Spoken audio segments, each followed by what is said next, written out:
evening. It is Friday, March 26, 2021. This is Brandon, host of Brandon's Show. How's it going? It is Friday, my favorite day of the week, and tonight is Friday Night Fights. Hopefully it lives up to the 2 exclamation points. We'll see. I know Jaren's is going on right now, so there's probably quite a few people over there. Hopefully everybody is fired up. I see just a couple people in Discord right now. All are welcome. Come on in. Links in the description. And we got a few people in the chat in YouTube. What's going on, guys?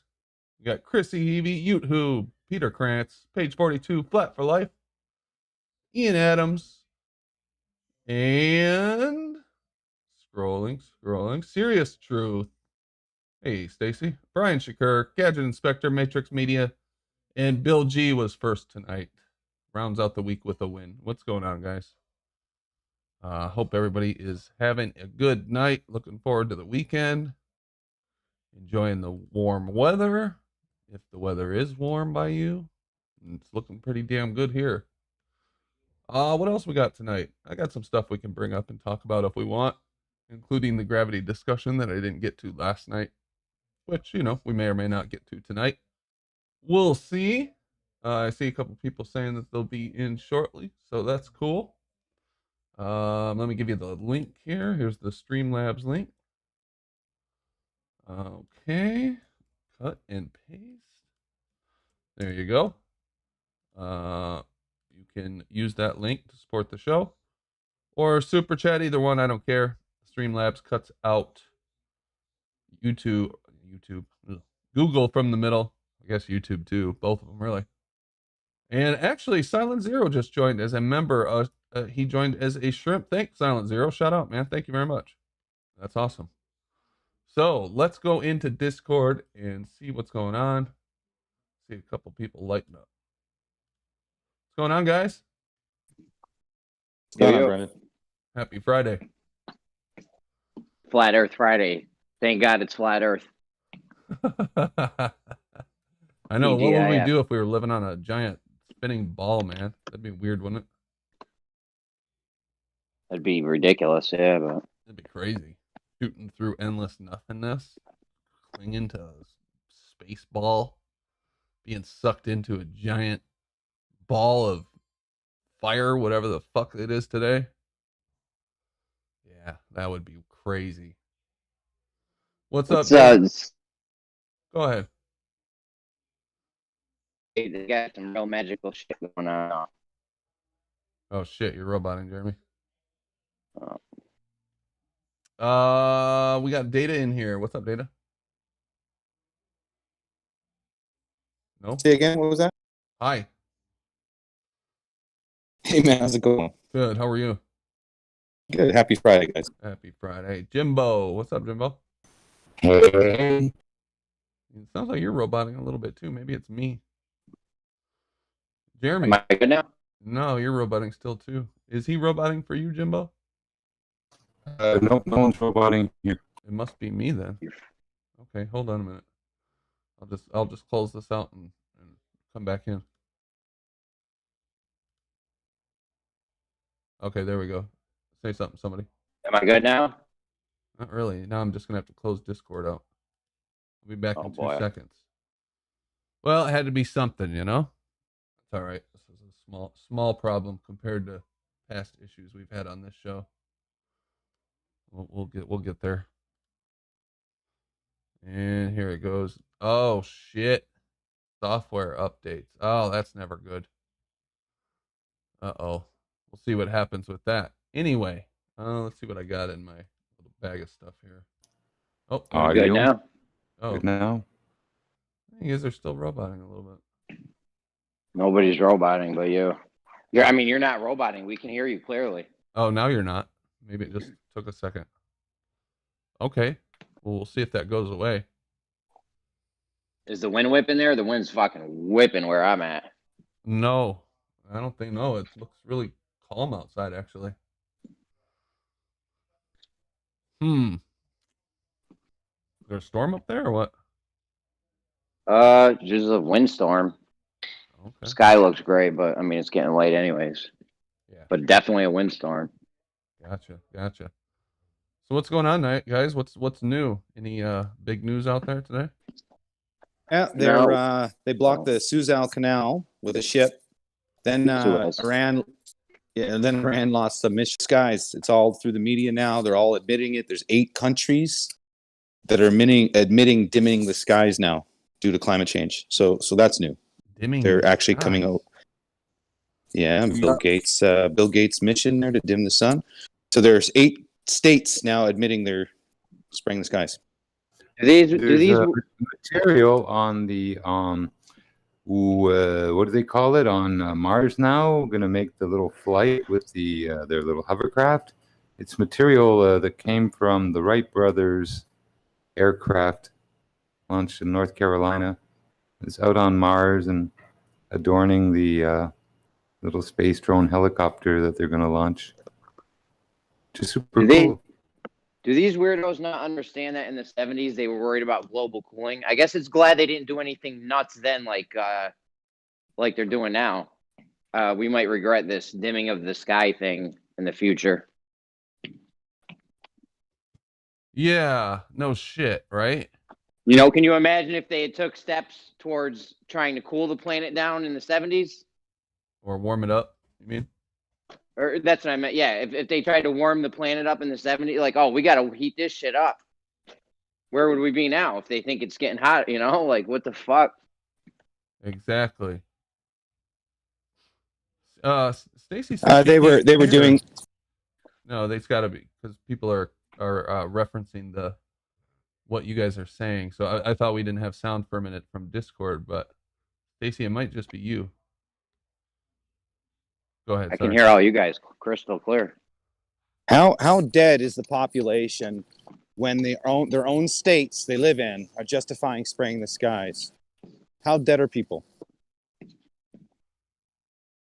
Yeah, no shit. Yeah, I mean it's fucking nuts. It's nuts, man. This is stupidity at its finest.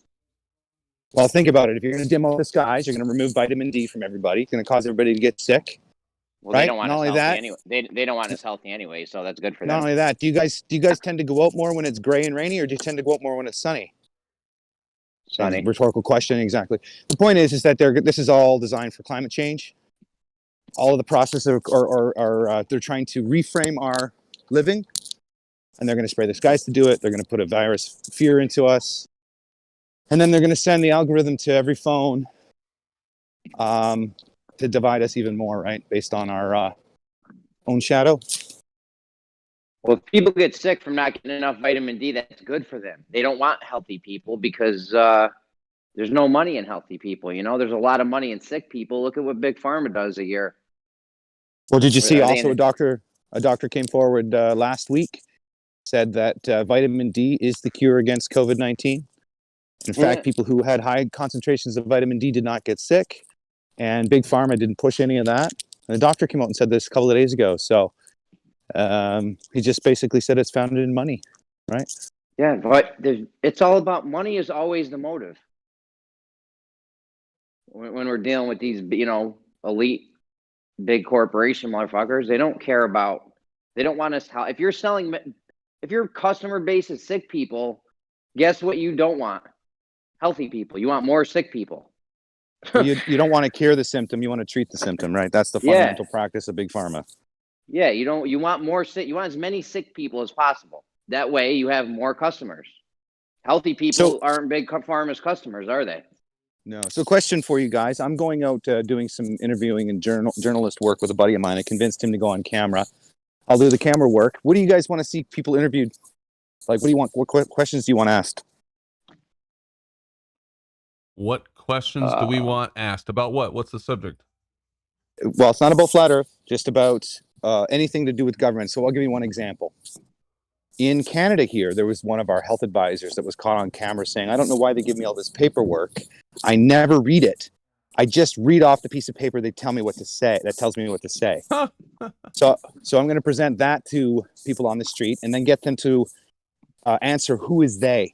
If the orders aren't coming from the health advisors, who's the order coming from? The health advisor is the doctor herself. So if it's not coming from this doctor, who do you think it's coming for? So I'm going to be doing that. And then I'm going to be doing the one with dimming of the skies with Bill Gates, specifically talking about dimming this. And I just want to do a catalog of responses, like literally ADD style, quick responses to quick questions to gather a profile. So any questions you guys have, man, just send them my way. I want to put it to print. So. I mean, I would ask people how much they trust the government. Maybe, I don't know. That's that. I don't want to go. Do they think the government? Generic. Do they think the government? Yeah, I would. Sorry, maybe. Do they think the government has their best interest at heart? I don't know. Yeah, see, those questions have been answered to a certain degree. I think I want to get a little bit more specific on what's actually happening. Like for instance, if a doctor come out and said, "Hey, vitamin D is the best cure for COVID," how would you feel about that? And I've already tested a little bit of these ideas, and the volatility, or the visceral reaction I get from a simple question, and then when you're provided, we can substantiate the question in a video format or whatever.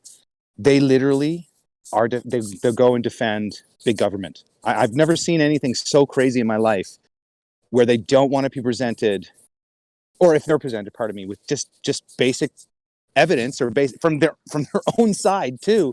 They won't accept it. They won't accept the duality. They'll only accept one way, even if it's coming from the same source. And I find that, how did we get to that psychological programming? Because they've been doing this for a while. This is exactly the reaction they want. This is like a long, drawn-out plan. And I'm blown away the effect psychologically that it's doing. Even myself processing the thoughts and feelings, it affects me a great deal because I look at other people and go, wow, you are in bliss. And sometimes I wish I was you. Because they walk around with smiles on their face. Bliss.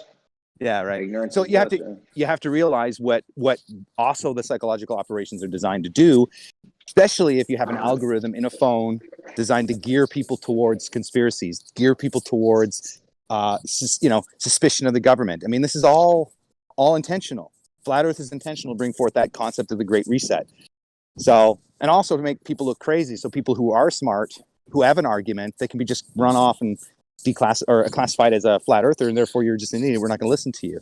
So that's also another thing that Flat Earth is done is if it does if it does reveal itself to the inquisitive person, well, they're not going to take what they've been told straightforward as answers. So at the same time, they also need a way to counteract that by labeling you as a flat earther.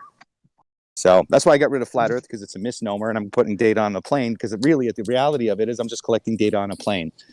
Flat Earth is a misnomer to me because it's just another tool to mock.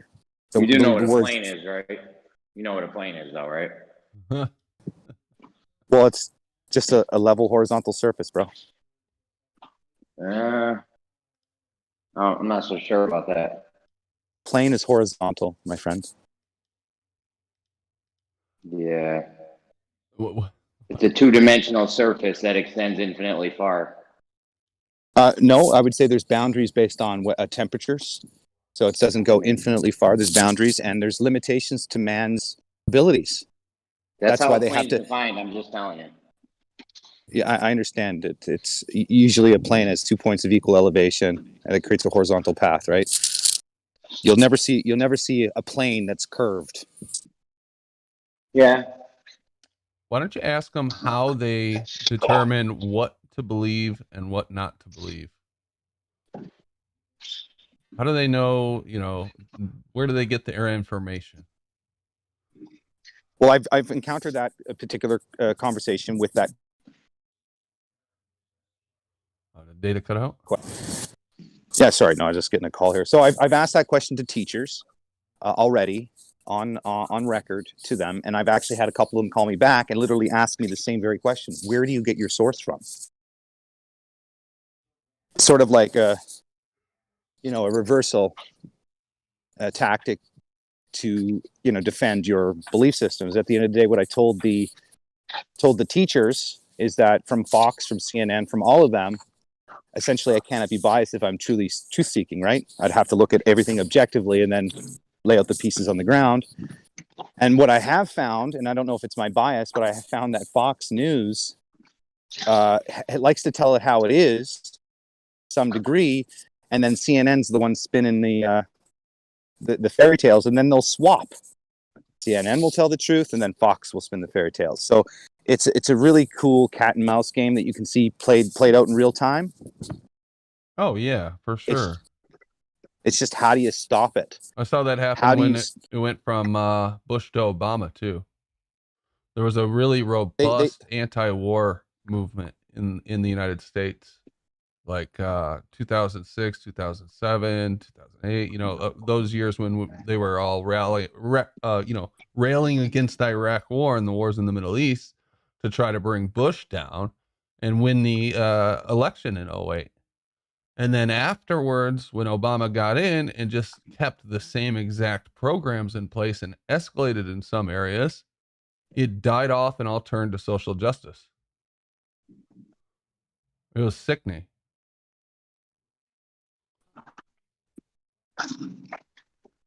But anyway, yeah, they play that game. I think they'll set up personalities too who will tell you the truth for a long time. And, you know, seem to be fighting against the machine and the establishment.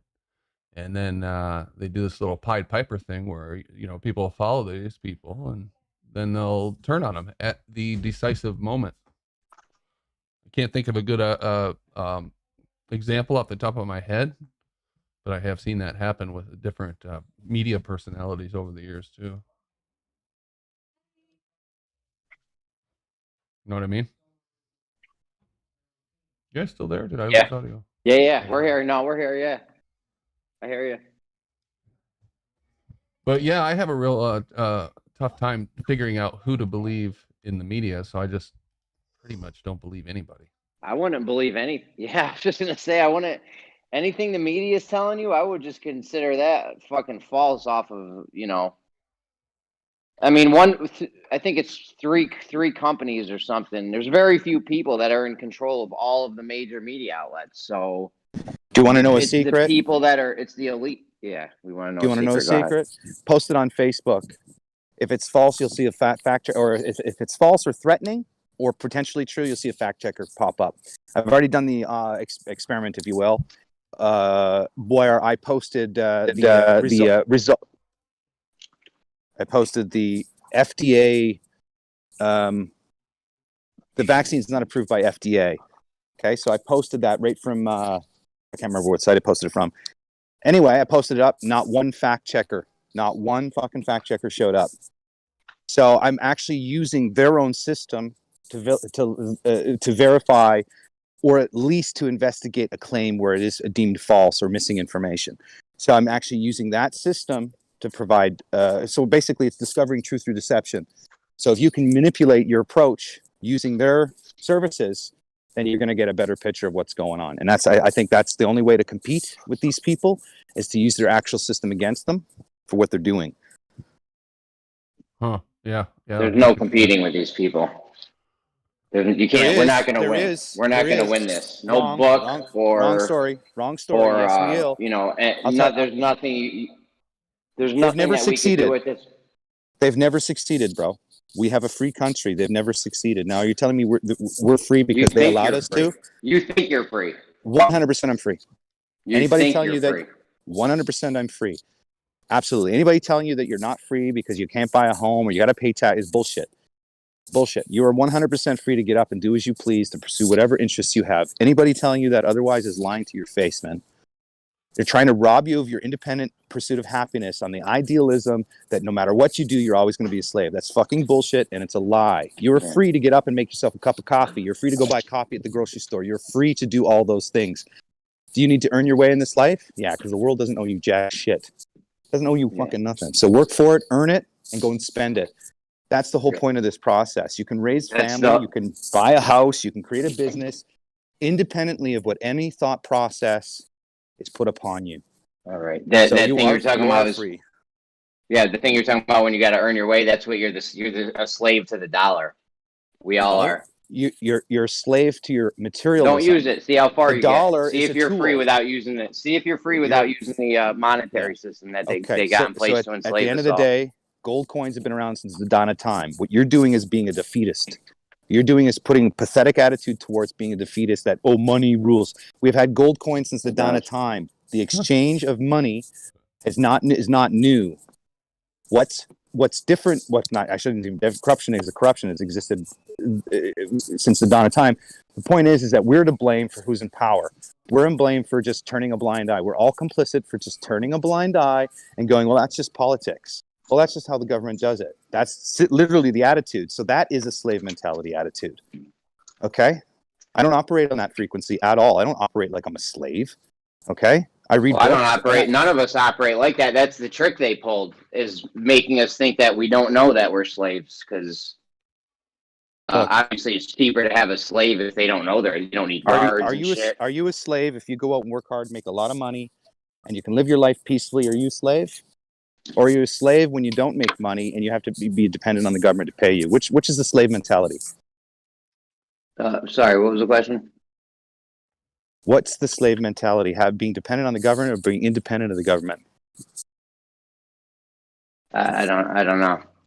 Yeah, they're creating slaves by making you dependent on the government, making you want a universal income, making you think that houses are too expensive out of your reach. It's just bullshit. It's a psychological game to remove the pursuit of happiness and independence. And another thing on top of that's happening, the freedom of speech here is what this is all about. It's the extreme points of freedom of speech. That's what flat Earth is. That's what the gender ideology is. That's what they're doing in all aspects of freedom of speech. It's testing all the boundaries so that they can remove it later on as either hateful, dangerous, you name it. There's a good example of not being free. Yeah, but that's coming at our own demise, brother. If I can sit here and warn everybody up front, they're just going to look at me like I'm a fucking nut anyway. So it doesn't matter. It's all by our own demise. So you are going to create your own cage. I'm not going to create my I'm own going to cage. die. I'm going to die fighting against this cage, man. Fuck that. I hear you, me too, but well, I'll tell you right now, we ain't gonna win. It's not about winning. It's about leaving this earth fighting for what God gave you, which is the independence and freedom to pursue your happiness, regardless of what man tells you can and cannot do. If you die in your own mind that God gave you the will to be free with your own free thoughts, you think of this world for what it is and not what you've been told it is, and I think you win. You're not going to win by making. Well, of course it will be, but we will win by their own downfall. They'll eat their own. They will destroy themselves. It's just history repeating itself all over again. And then the right pendulum will come in, and the right pendulum will be, look, the Christians were the ones that were stifling freedom of speech back in the day. Right? Now it's the pagans that are doing it, right? Except for the pagans are saying you can't talk about this. When back in the day, the Christians were like, hey, man, you shouldn't swear. You shouldn't believe in the devil. You know, sex before marriage is wrong. Like the kind of the motivation were what? Wholesome, so to speak. You know, don't go around and bone every chick you see. You know, now the pagans, the lefties are all like, hey, fucking just hook up. Go to Match.com and just hook up. Money is the motive, bro. We just talked about this. It's always the motive. Same thing with the religions. It's all, you know, God needs money. They've been doing it for hundreds, if not thousands of years. Yeah, money, which is just a control system to them. Yeah, but you can go out and make it. I mean, look, Brandon, the show here is allowing you to make money without really working a physical labor job, right? That is a new economy they want to push forward. You know, I do this in addition to my job. I barely make any money. Well, eventually you will. At 5,000 subscribers, a couple years down the road, you might make 1,000 to 4,000 a month. Maybe. The point is that's what it is, dude. That's no, what I got no problem with for. entrepreneurship. I mean, I'm not saying anybody should be giving us money. That's not what makes us free. We should be free to pursue our own, our own future and do what we can. Exactly. But what do you call the people that are sitting there with generational wealth, kind of never having to work a day in their life, telling us what to do? Well, now that's a moral problem, isn't it? At what point do these people in the position of financial power have the right to be, dictating social media, social influences? This is also a problem filled by a small few that are making it appear like it's a large group. Right. So once you see that trick, you're like, okay, so it's only a small few that are pushing this agenda, and it is the upper class in that genre. So once you, I don't think a billionaire should be allowed to put money towards elections. I don't think people who are multimillionaires should have any of their money put towards anything political whatsoever. So maybe we change the laws. Maybe when we get, you get into the future and you realize that, anyway, Biden's going to destroy it all anyway with the 70-80% tax that's coming to the rich. So, same with Canada. Canada's carbon tax just got approved by the courts, calling it unconstitutional. In other words, literally the courts approved a carbon tax increasing 33% on goods, products, and services based on the concept of climate change. So now everything goes up in Canada, April 1st, 30% higher. What? During a pandemic, 30% on fuel, 30% on food, everything goes up because of the carbon tax. So everything you use to get the delivery, your fucking computer, your cell phone bill, all produces carbon. So they're taxing it all, and it's during a pandemic. And what are they going to do with this carbon tax money? Well, the rumor is that they're going to send it back to us. They're going to give it back to us in rebates. Cocaine and hookers. What? Yeah, right. So they're going hookers. to take the 30% from you, and then they're going to cut you a check for that's what they're saying. Makes total sense. They're saying they're going to give it back. Yeah, that's what they're saying. Makes total sense. No, but Come on, Brandon, you don't understand. You know the point of the carbon tax or global taxes? Doesn't matter what the tax is. It's carbon tax or whatever. Social engineering. Global tax. No, it's for so in 1913 when they did the Federal Reserve Act, and the same year they did the Federal Income Tax Act, or they entered in that federal income taxes because it's a universal tax that everybody has to pay automatically. It's like a guarantee to the fund that is Federal Reserve. So with the global currency or global banking system, there would need to be a global tax that would guarantee and tie everybody to that banking system. Oh, I hadn't heard that, Kosho. That's interesting. So they need to set some kind of global system up to tie us all together, so they have a piggy bank. That's what the COVID vaccines ideally for, is that all that money is for that global medical IMF banker hoax. Oh, they couldn't have made it more obvious that they're implementing their agenda with this whole emergency. I found it very interesting that they tried to institute that Green New Deal here in the United States. I don't know, what was it, like 3-4 years ago? The Green New Deal. Do you guys remember that? Yeah. And if you read that Green New Deal, it's like, they were talking about it like it's going to be a mobilization second to World War II, and everybody's going to have to change the way they live, and we're going to have to change the way we work and all this stuff. And this emergency kind of ushered in a reason for them to implement that stuff under the guise of, stopping the spread of, whatever this illness is. Of the flu. Yeah, of the flu. Yeah. They also need to get this universal income going, because once we start automating things, they're going to find out we're in real fucking trouble when, they get nervous if the unemployment rate goes up 0.5% or 1% or something. What are you going to do when you start automating things and you got the unemployment rate skyrocketing overnight? I think that was even in that Green New Deal too. That was part of the, it was the part of the universal basic income, if I remember correctly. Yeah, the American Green New Deal is basically retrofitting all of the current infrastructure with different types of windows, different types of processes of getting electricity. So it's just a joke, man. They're literally just changing all the infrastructure of the buildings. And yeah, it'll be guised as an infrastructure policy, like how you drive an economy is you get roads built, you get buildings built, right? So all they're doing is retrofitting all these buildings. That's it. That's where the money's going. I mean, it sounds efficient, but no, it's not efficient at all. Okay, so if it's efficient, they need to solar panels and so it's not efficient because solar panel needs a whole bunch of oil to be made. Glass needs a whole bunch of oil to be made from it. So all the minerals required for all the batteries require oil to be made from it. So listen, they're going to use oil to produce all the solar stuff, and they're talking about climate change, and they got to change it in 10 years. It's just a joke, dude. It's just a transfer. Are you going to get more electricity out of the solar panel than you would the oil? No. No, oil Or is way better what than about when you solar take? panels. What about when the solar panel breaks and you go recycle it, and now you You got a can't whole new recycle solar half of panel? it. You can't recycle half the solar panels. There's an issue with the recycling. Now they've got to create a recycling process for the panels themselves because of the chemical in the glass. The recycling process of LED technology. I guess you can't recycle some of the stuff. That's the idea behind it. So you're going to have, and then the windmills as well can't be recycled entirely. So it's just a transference of wealth for China. What part of the to be windmill? The whole process of it, bro. O-rings.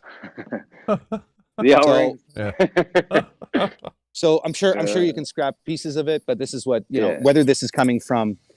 The point is the process of recycling is unnecessary when oil. Put it this way. If it was a big deal, you know, all we had to do is add an extra carbon capture process to the exhaust of our car, and it would solve the whole fucking entire thing. If they were really here's what you need to do is if they're really worried about. Listen. Data. Look, dude, I live in Hold Alberta. on, let me respond, bro. Where the Suncor is developing. Why are you doing this to me, Data? Because you guys aren't up into the oil shit. You're still. I was about to give my crazy idea on what they should do, and let me just say it. What they need to do is stop using planned obsolescence and designing things to break. That way, you make a desk, a chair, a light bulb, and it lasts 10, 20, 30, 50 times as long. Okay, so that's what they're doing. Dump, that's less. Yeah, Hold so that's on, what Data. they're doing. I let you monologue on all the time. Just relax for a minute. So you stop filling up the landfills. You stop driving these trucks back and forth with the crap that's going to break and shit, moving shit all around. They just do this to keep the money moving, to keep the economy going. The thing is, our economy is the opposite of an economical. The more waste, the more sick people, the better. That's all. Go ahead, Data. Sorry. So they don't have recycling plants set up to the point where they can take any of the metals and break it down. I mean, they do, but it's very few and far between as far as the process goes. I'll give you an example. Even Tim Hortons here in Canada have been caught. Now, they have a recycling program, they say. Well, some investigative journalists went around to Tim Hortons and followed where they dump their stuff. Tim Hortons Canada here is dumping stuff that's supposed to be going to the recycling plant in the main dump. Okay, so if we have this overall concern, look to the corporations. It isn't you and me buying the fucking third phone, bro. It isn't you and me wanting a second vehicle, bro. It's nothing to do with that. It's the corporations. We have every facility and every technology to recycle all of the plastics and turn it into energy. We don't. First law of thermodynamics, man. You make a piece of plastic, that plastic could be broken down, put back into oil again. You know what that reminded me of when we have, broken or damaged electronics. It's supposed to be illegal to ship them overseas to get rid of them, but we do it anyways. We just label them as used and then ship them mainly to Africa. Yeah, they got mountains of broken iPhones and cell phones and all kinds of shit. Right along with the losing Super Bowl teams T-shirts and all the medications that weren't approved in the United States that we shipped over there and all that shit. Yeah, the defective products that were pulled from store shelves. Yeah, it's just used. It's just used. That's all. Right. So China's ahead of us in recycling. Okay. Unfortunately, they use child labor to do it, but to get all the copper and the silver and the gold out of all the electronics that are being shipped from North America to China. Data. They can. They're hard little workers. China is ahead of us. They have very nimble recycling fingers. So what they want, just so you know, you're talking about this breaking down product making, right? Like the concept of a phone lasts you 2 years, you need a new one, right? That's how you keep the shareholders happy. The company always positioning the company for growth based on product sales, et cetera, lower cost, right? Well, the new model structure will be next car you own, bro. You'll pay $200 a month for the battery to have to rent the battery from them, because basically the idea is the batteries in these cars, electric cars, they're not really environmentally friendly. So to curb that, they want to keep the batteries conditioned and swapped out, so they're not depleting their battery process, thereby having to go dig more metals and more minerals to keep their battery production up. So they're gonna put you on a plan where you're gonna have to pay $200 a month for your battery for your electric car, and then for insurance, and then for climate change, you're looking probably another $300 for insurance and climate change. So you'll be spending about $600-700 a month for your new electric car.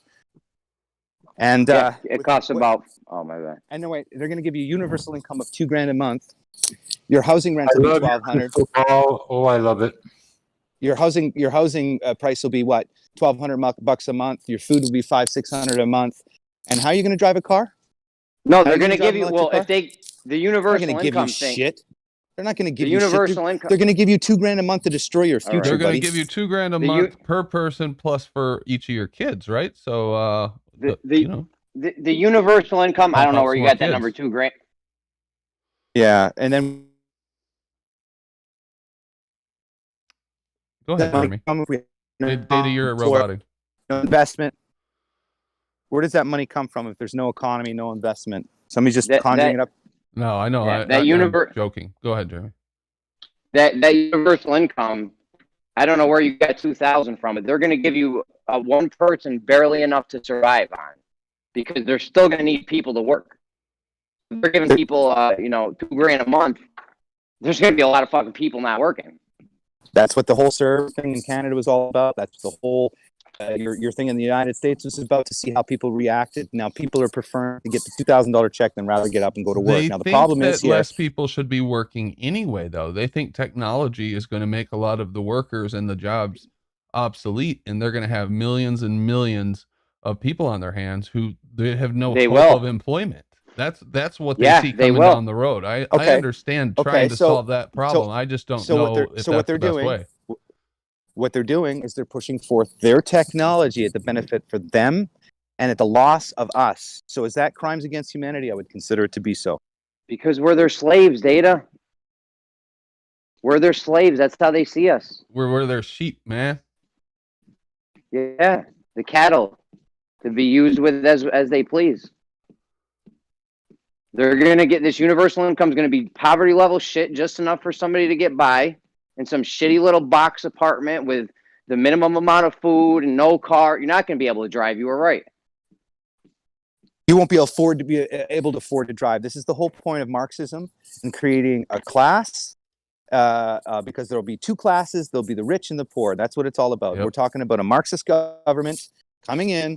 By the way, Karl Marx believed the earth was flat as well, and it was part of his strategy against globalism.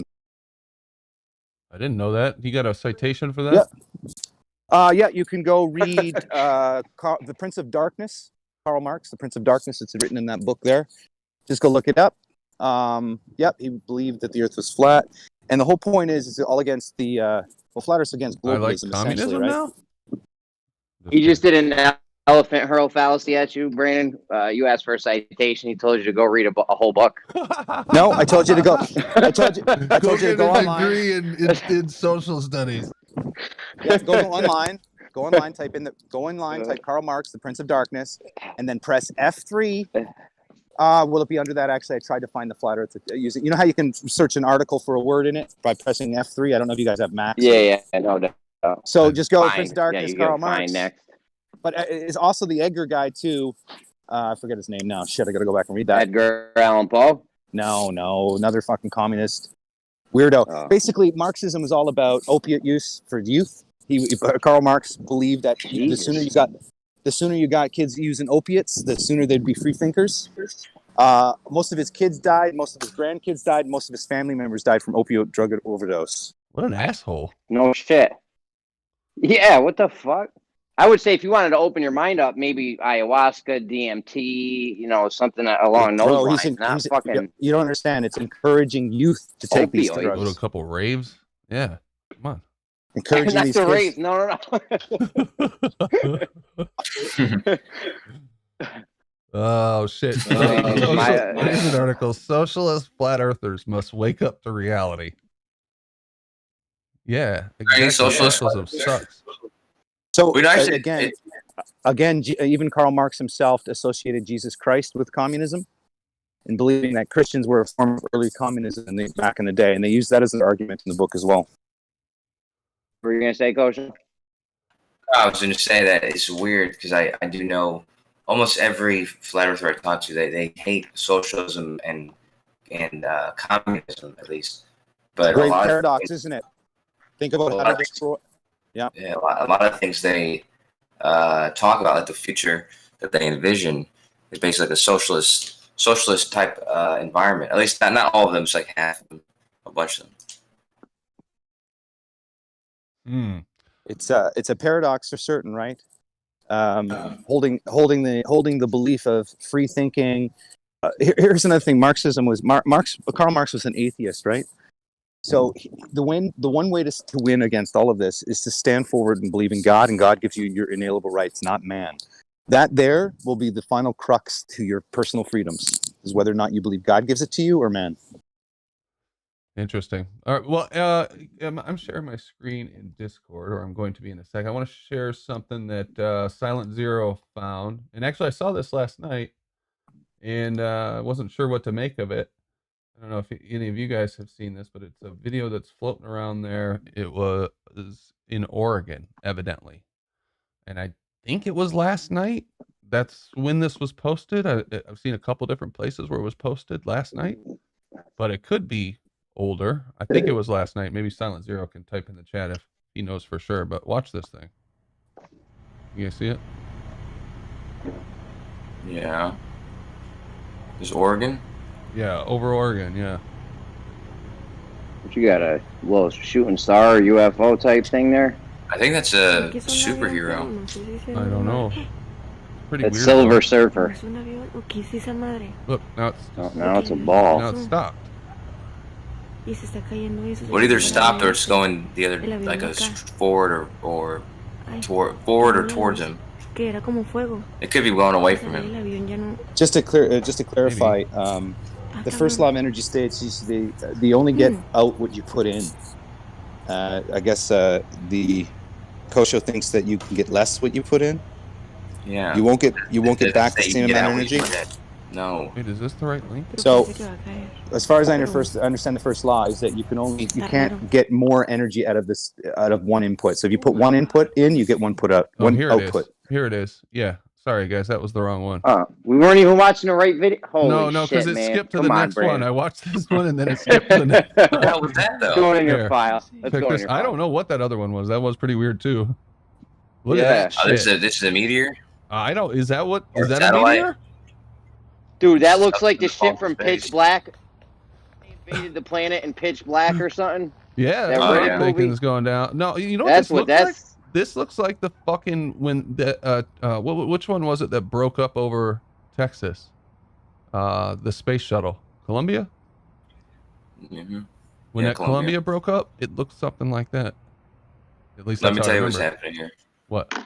This video was taken at about 10 o'clock, 11 o'clock.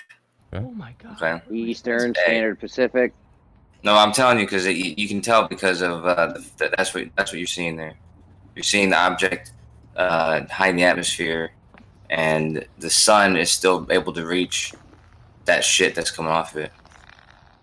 I don't know, man. That And looks like fire to what me. significance does this have to be? What's, What's the big deal with it?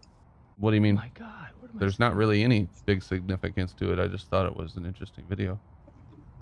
That shit looks like that Chronicles of Riddick movie. I'm telling you. When the thing with the Well, that looks totally fake to me. Sorry, the necromongers. the way that's moving in, that looks totally fake. You That think shit it's is a fake? necromonger army. It's over the Period. house there. When it's over the house there, if you go back to the beginning of it, there's no movement to the actual shape of it. It remains its shape. Oh my god. What am I The first seeing? beginning, and then it starts its animation. Stay the same, stay the same, stay the same. I think it's not changing shape at all. No, that would be. That it looks like it's changing shape to me. It's fake. There's even some parallax when you watch it. Oh my god. What am I seeing? Yeah, Yeah. right there looks fake. Doesn't look like it's changing anything. It looks fake, fake, fake, fake, fake. No, these And then are it moving in changes relation to each other. These things are moving in relation to each other. I could see that they are. Okay, well, maybe just the video quality then on my part. That's possible. Oh, it was Falcon 9 debris. Falcon 9 debris. Yeah, didn't they just Yeah, let there's out, no way. There's no way in the beginning that looks real, dude. No way. No. He didn't they just said let it out was some SpaceX God, debris. What am I seeing? yeah, didn't they let out some That's how you know it's real. yeah, because it looks so fake. That's right. Yeah. Get it together, Data. Come on. Oh, I can see the tail end. I can see the tail end of it doing some stuff, but initially it doesn't look. It looks like it's static, and then it starts to do its thing.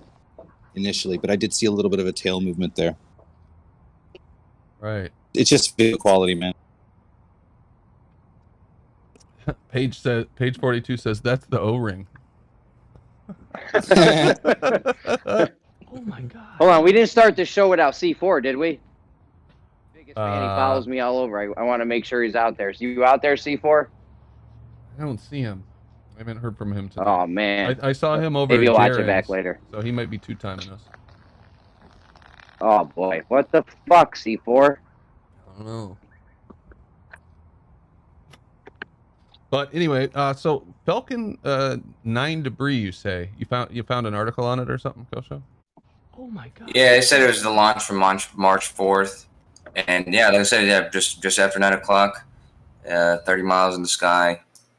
You just seen it re-enter the atmosphere. This is how it looks when it re-enters that. I mean, why is it breaking up like that? Why does it explode? What is going on here?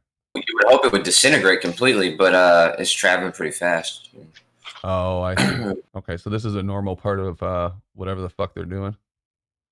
I guess sometimes they let shit fall and just hope it lands somewhere where it doesn't kill people. It's fine.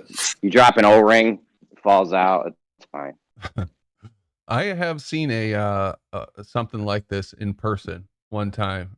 I think I told you guys about it, and you guys thought I was lying, but it was like this, except it looked like it was like literally like pull this down like halfway. I mean, it was crazy. I was in this apartment complex where they had a huge courtyard in the middle. You know, those like C-shaped apartment complexes. And this apartment complex went on for like miles. There's like a river in the middle and a courtyard. So I look out the window because I see this flash of light, and I look out in this courtyard, and there's this giant fucking fireball going down the center of this courtyard over the river. I'm like, what the fuck is this? It was crazy. I watched it go by and go off in the other direction. It was insane. But was it just one by itself? Yeah, that's what it appeared to be, like one. Yeah, not like it didn't look like this. Was it green? No, it wasn't green. It was orange red. It's been like 15, 20 years. So I mean, it could have also just been a normal meteor.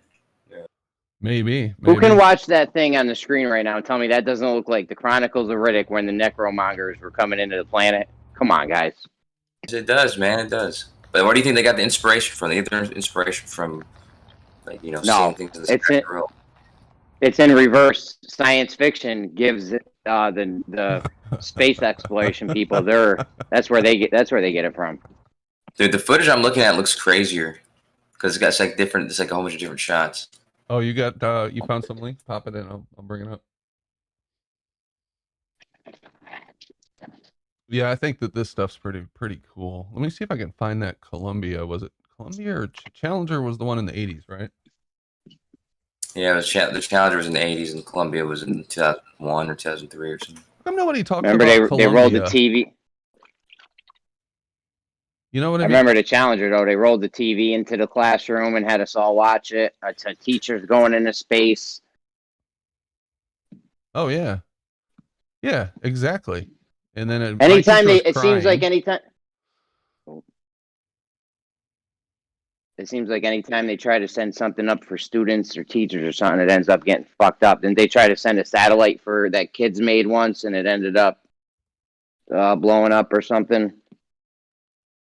I don't remember. You guys don't remember that? But I do remember when the Oklahoma City bombing happened, they rolled a TV in there for us at that time too.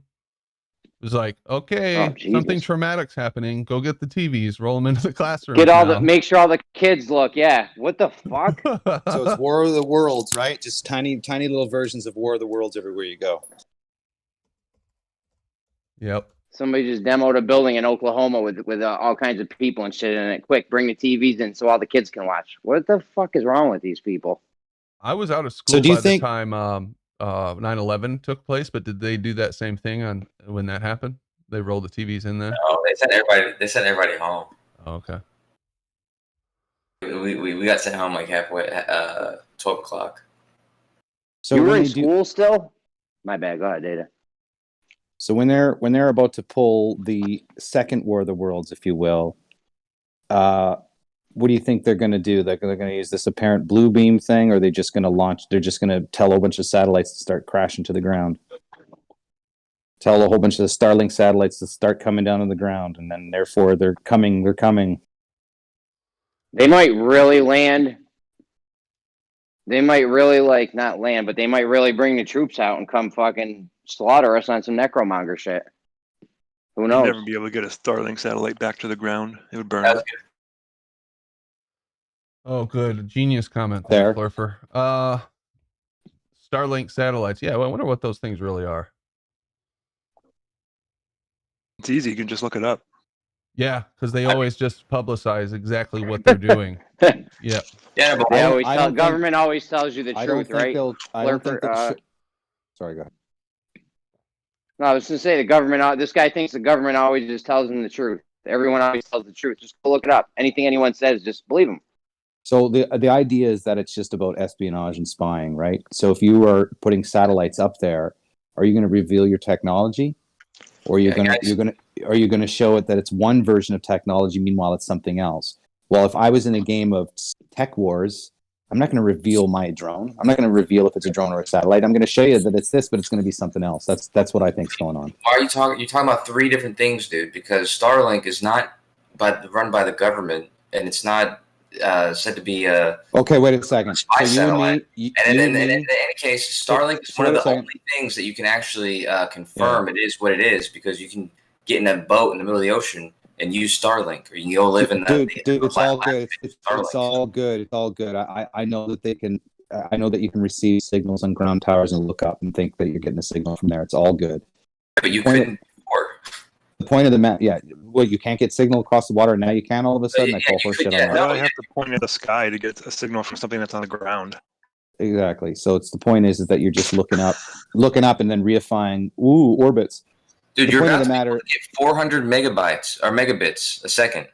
And So what's 400 changed? megabits a second. What's worth of internet what's in the middle of the changed? ocean. So what's changed? It's not possible before. You couldn't do that before in the middle of the ocean in Alaska and all these places where there's no way to get internet. Yeah, you're gonna get fucking 400 megabits a second. So let me ask you a question. What the fuck is the purpose of having internet in the middle of the ocean? People who can't get it over the ground. What if you want right. to play Candy Crush on a lake Yeah, raft? exactly. So listen, the cruise ships, right? Now the cruise ships have internet. Is that why? Give me a no, they fucking had break. internet. They had giant Oh, antennas. So They they already had it. made the star. Yeah, exactly. They made Starlink's fucking satellites so that you can have internet over the ocean. Give me a fucking break with your logic, dude. They had slow internet that they had. It wasn't. It's a magic show. It's a magic show, bro. Let him respond, Ada. Yeah, it's not. It's not Yeah, magic. you need to stop talking. There was nowhere on a cruise ship that you can get 400 megabits a second and live stream videos and all that kind of stuff. You're able to send emails and communicate with your family and stuff like that. It would cost a lot of extra money. They probably just used some sort of satellite communication that gave you 5 megabits a second or something like that. Well, if So I you was really going think to use cover, let me make this point, Data, and then you can go back to it. If I was going to use as cover that I was launching 40,000 plus eventually satellites to bring internet to people in rural areas as my cover for whatever the fuck I'm really doing, well, I would make sure that they could actually get internet off those satellites. No one cares about your paranoid speculation. Actually, Then why are you here? Yeah, we're actually having a discussion, and sometimes we do like to speculate. No one actually cares what you say. Mhm. No, Yeah, literally, because no everything I one say is a cares what fact. you say. You guys don't like facts. You guys hate If you're not facts, here don't for you? our paranoid Do you delusional think- speculation, why are do you you even here? think do you think Mr. Elon and all the investors are really concerned with whether or not you have internet in a rural area, bro? That's Did what you guys Starlink hear about is for. NRO Are you launches that they are don't you even tell you about? How could Are it you even be serious? economically viable? It's come on. It's not. Prove it. In fact, every 10 years they claim that satellites need maintenance and they come shooting down into the ocean. Right? That's what they No, they claim. burn up in the atmosphere. Again, you talk about reading and researching, go do your fucking research. They crash into the ocean. That they claim, bud. No, Mir did big satellites, but small ones like this one. they So would no, never but make it. yeah. Do So your no, but research. yeah, right. So no, but yeah, right. It just happens to be You Mir, said all right? satellites. So Why most you of them they talk over claim people and then you complain about the things you didn't hear them say. he just said they don't do satellites, and then He unless said they're big satellites. these ones So do, these ones Yeah, yeah. don't. At the end of the day, satellites in general crash into the ocean. I'm not talking about fucking size, all right? Or which ones. Yeah, No, the they don't. Starlink No, they are don't. small ones. At They're the end of ones the that day, don't- they crash into the ocean as they claim, and they claim that they only last 10 years now. So no, it wouldn't be. No, it can last longer than that. Oh, It depends yeah, on what yeah, their fuel rating is. All Depends right, on yeah. what their orbit is. Yeah, It depends okay. on why are you talking over me. You're full of shit. Okay, you can mute yourself. You're Yeah, full well, of you shit, haven't even dude. listened. You have a religion, and you're full of shit. Sounds like you're just nervous about hearing me talk because I'm gonna make you look Dude, dumb. go ahead and talk all you want. Sure, absolutely. Yeah, you're wrong about all satellites in the ocean. That's very rare. Only large satellites do that. You're roboting. Maybe like It's a bummer because we can't hear you. He was dripping with sarcasm. Hey, Get drop rid of them. off and Fucking- come back in, Fleur, for your roboting.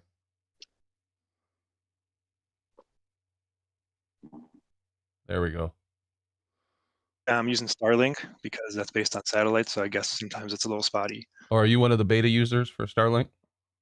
No, I'm just kidding. But it is a real thing. It's based on satellites, so that kind You of just lied to us. But there's plenty of people who I've seen videos where they've actually tested it in the snow in the middle of Alaska and the outskirts of Canada, like all that kind of stuff, and it works. It seems to be working pretty well, which it wasn't possible to get internet that speed, those kind of speeds before. Well, can't they just bounce some shit off the ionosphere though, or No, isn't that what they do in your model? They do bouncing shit off the ionosphere, but then claim we shot Radio it past waves, the maybe. ionosphere. you can do Low sky bandwidth. waves, but those are like sending signals out and stuff. You're not going to be able to, give somebody 400 megabits of internet with a skywave. No. All right. I mean, I don't know. Why does you must know somebody all in a the- rural area need 400 megabytes of data, bro? Why? Who knows? So who they the hell can feed knows them why they would need propaganda? So they can feed them space So they propaganda? can use the internet. I don't know. So they can use Discord. That part I understand, Yeah. wanting 400 megabits, because I lived out in the rural area and that sucks. So I'm gonna back you up on this one. Yeah, I mean, it's like, Starlink. Yeah, using like a hot air balloon. Like if you want to be in a hot air balloon and like live stream it while you're up there, you just fucking hook up to Skylink, the mobile one, and you'll have internet the whole time. So I mean, it's like you can do things you couldn't do before. It's just, I mean, I don't know, something like that shows you that this thing that they're saying that it's up there, these satellites are up there, shows you that you'd have to come up with some weird explanation of why you can now do this thing you couldn't do before when they're saying it's because of satellites. So if I go to the Wi-Fi setting on my phone, Starlink should be there, and I should, if I give them the money, I should be able to get a password and connect to it. No. Well, where the fuck's it at? You got to get one of the Special equipment. receivers. Yeah. why do you need a special receiver? Because How's the it's guy in based a on hot air Wi-Fi. balloon or the life raft in the middle of the ocean getting this shit then? If you don't have a special receiver, You gotta have a receiver, and then the mobile ones are even more special receivers. So the mobile even ones, more special. I'm gonna Yeah, make, like, I'm you gonna gotta make get a prediction. This thing's not gonna get off the ground for commercial use, and then they're gonna say, well, it wasn't economically viable, so we shut it down. Interesting. It- Science, it because he made a contradicts- prediction. It contradicts all of their solar radiation problems anyway. If they're Like going to what? claim that there's solar radiation flares, What kind of interfering with radiation? Are you talking about Solar- IR? Are you talking about particle radiation? You talking about charged Any- particles? You talking about gamma? any- You talking about any alpha? What? radiation? Well, chill out, Mhm. bro. Any radiation that affects electronics. Yeah. Did you ever hear of Yeah. electronic radiation hardening?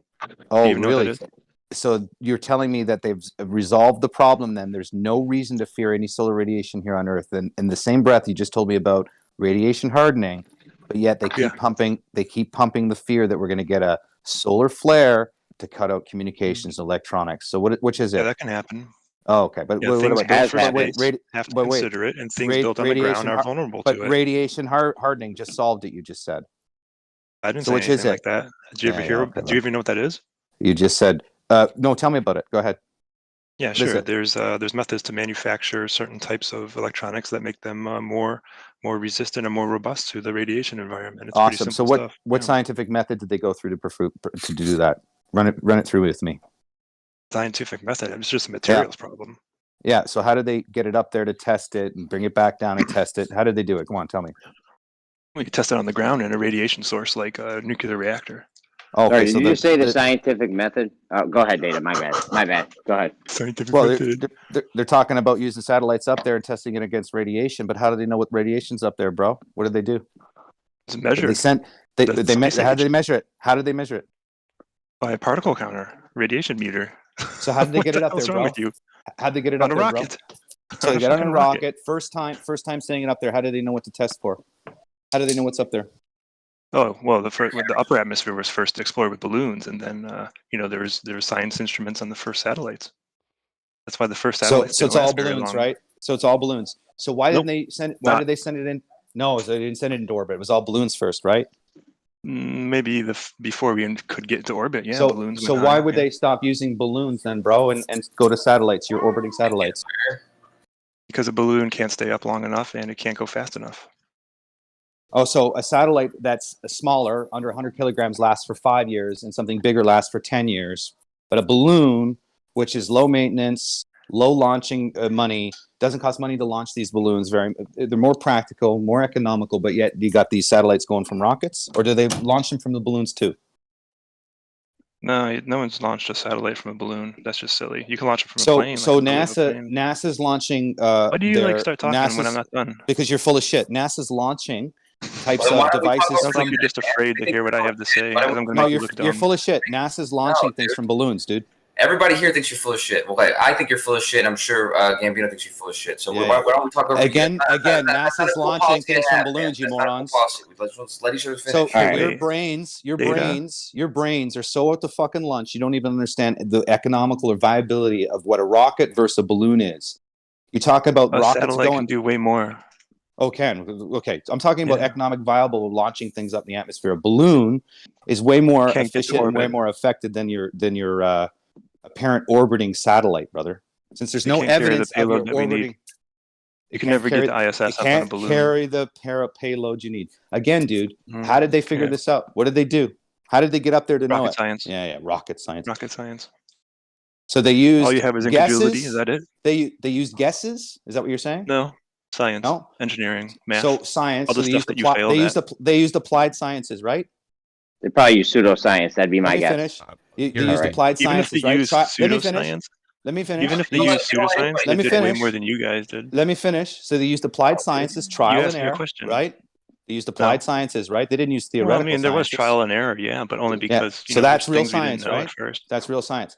So tell me how they can get a drone or a satellite to operate in an area where a gas pressure would need to escape into. Tell me how a satellite can get into that area. I don't even understand what you're talking about. You have a false premise.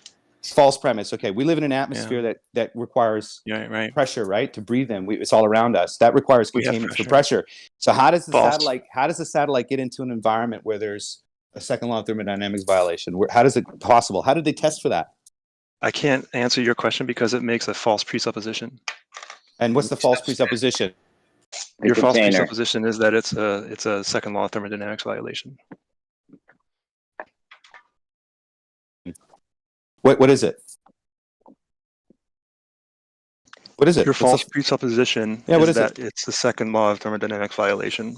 So natural law states to have pressure, you need containment, right? You're claiming that these No. satellites. Well, it doesn't say that. Wrong. So your The only thing you satellite. need for pressure is the gas molecules colliding with the surface. That's it. So you need an antecedent, right? So that Yes, you that need molecule, collisions of gas molecules. that molecule pushing against that molecule needs that molecule to push against something else, right? There always has to be one No, Not necessarily. one that's not antecedent. true. Well, can you demonstrate it then? Because you can't. An airplane wing. Any An force over airplane. any given area. Gentlemen, is a fucking your pressure. brains are superseding actual man's capabilities. At the end of the No, day, you just haven't caught up with modern knowledge. That's all. yeah, You just don't understand it. modern knowledge says that Mhm, we live on a right. spinning, rotating ball traveling 500,000 miles through the vacuum void of the universe while Yeah, it rotates around the sun. Now at that's modern. I thought that was 66,000 2,000 years old. I thought that people have known that Yeah, since no we shit. were riding dinosaurs and shit. Yeah, well, what's the definition for pressure at flat Earth data? So you can have pressure equals pressure force over area. Okay, force over area. There you go. So what you need is a force in I a would- certain in an area. So Okay? what's the air? Oh, What's yeah. the area? What's the area that the force pushes against? Whatever area you can define it, have whatever size you want to talk about. If you want to talk about So a square, show a me- square foot, a Show square me inch. gas pressure. Show me gas pressure pushing against nothing, creating pressure. What are you talking It about? doesn't do that. Pressure against No nothing. one said that. I know it doesn't do that, boys. No one said Exactly. that. Ding, ding, ding. So how are you having a satellite get into the vacuum of space when we live in a contained environment that requires it to be contained for pressure? I can't answer that question because it makes a false presupposition about the container. Okay, so I'm looking at natural law and the process of entropy as my foundation. You don't for understand pressure. the natural law like you think you do. Oh, so I don't understand the idea that No. the gases will fill the available space provided there's no barrier to Instead of keep the hold on. gas equalize. Instead- If I change the volume of the container, then the gas will equalize to that container. So if you're telling me that space is void and a vacuum, that means that the available pressure around us will fill that available space, but that's not what we observe. Instead of telling you have him, a instead of telling, misunderstanding. hold on, Jeremy, Dan, be Okay, quiet. hold on. wait. I Just have hold a I want to tell you misunderstanding. where you're wrong. Where am I Here's wrong? a misunderstanding. I'm going to illustrate it right now. There we If go. what you're saying is true, then why do we have high pressure down at sea level and low pressure at the top of a mountain? So I'll tell you why. It's because a lot of the gases are created at the bottom of the earth, right? The natural process of gas creation comes from plants, Like what? vegetation. Comes from plants, vegetation, insects, bugs, animals, all breathing oxygen and carbon. You also misunderstand photosynthesis. You're going to interrupt me. You're going to interrupt me. So the photosynthesis is Give a process of the short sun answer. taking the sugars. You don't understand photosynthesis either, do you? Do you understand So I just that told you what it takes in is. CO2? I told I'm you going to tell you why you're wrong. I'm going to tell you why you're wrong. It takes in both oxygen and carbon dioxide, dude. Plants breathe both. The point is, so they don't breathe both? What is the carbon Oh my God! Show me the cycle? equation for What is the photosynthesis, bro. carbon cycle, point- Surfer? What's the carbon cycle? The point. Okay, so here's where you're wrong. Do you understand that photosynthesis takes in CO2 from the air and releases O2? That's a net reduction in gas. So try again. So That would oxygen isn't a reduce gas. pressure. So oxygen. And where does Oxygen's this a gas. happen Replaces at? it? Where does this happen at? At the ground or up in the sky somewhere? He's At the saying, ground. he's saying at the ground there's a net reduction in the gases. Because He's of saying that at the ground, photosynthesis. if Flat Earth Data's idea of the way the atmosphere worked and created pressure was true, it'd be doing the opposite of what he's saying it was doing. Yeah, he just doesn't know what he's talking All of about. these gas processes are dominated by ground level, mostly sea level. That's why it's always 14.7 or generally 14.7 at sea level. Also, you have a temperature gradient that goes up because the sun hits the ground and radiates the heat onto the gas molecule. So as the gas goes up, hot air rises, it goes up, it gets cold, cools off, falls back down. Jeremy, let me address you for a second because you actually let people talk. So I'm going to be really respectful, okay? You're making two very powerful fallacies right now. First of all, I want you to prove scientifically either of the two things you said. Prove scientifically that the gas processes that you just arbitrarily name are the cause of the pressure gradient, and prove that the temperature, a variable temperature in a contained set of gas will cause a pressure gradient. You understand that hot air rises and cold air falls? That doesn't answer my question. Is that in Nope. contention? No, but it okay, has that's nothing not to in do with what you're contention. saying. Okay, so if the hot air is right, what do you mean? It has everything to do with why the gradient's there. We've been going over this for the past week. We've been going over this for the past week. Temperature controls where the gas goes. Ask Dr. Phil. Can you prove that? Your own people say it. Rumpus, No. Dr. Phil, they're all saying it. Here's what I'm going to say, Everyone knows Jeremy, that temperature. and I want you to address this.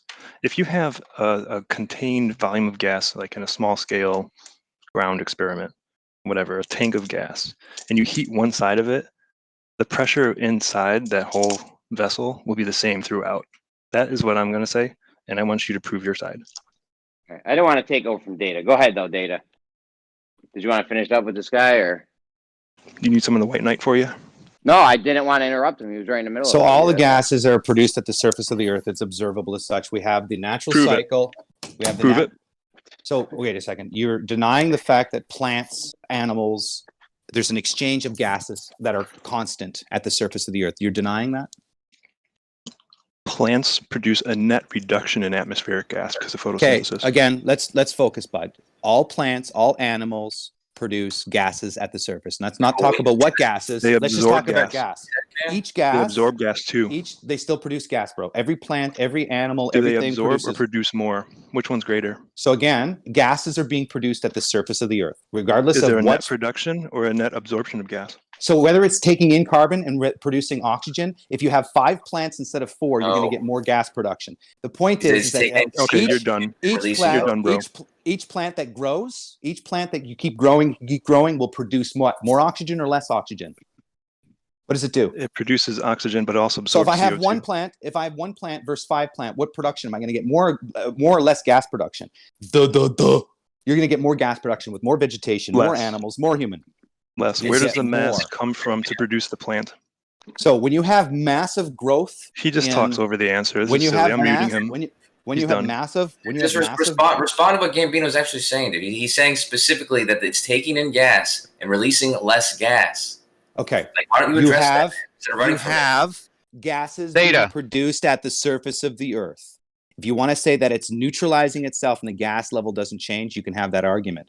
I'm saying that all the gases are being produced on the Earth by all living objects. You're wrong. That will create what if you look at high pressure versus low pressure, when there's more gas concentration, you're going to have a higher pressure, right? Prove that this is the cause of the gradient. Do you think that living things like plants and animals and people, do you think that we create more gas than we take in? Or do you think that when we take in gas, we release less gas than we've taken in? So first of all, do you guys know where the biggest contributor of oxygen is on the Earth? Algae in the ocean. It's not the plants, though. It's the oceans. Most of the gas comes out of the ocean. That's why the ocean dominates. I don't know why data is hung up on the plants. Yeah, the ocean dominates that 14.7. My bad. The process of this gas exchange is not specific to plants and animals. I'm just saying it's produced at the surface. Now, water is constantly under the process of entropy, which is constantly creating a pressure. Absolutely. The exchange. This guy's why is the air pressure different then above the ocean than it is above There's the land? no air pressure difference. Like if you're in the desert, you're in the middle of the desert where there's no plants, there's no water. Why is the air pressure the same there, or actually greater there if you go to places like Death Valley? Why is it greater there than it is at sea level above the ocean where it's being created, as you said?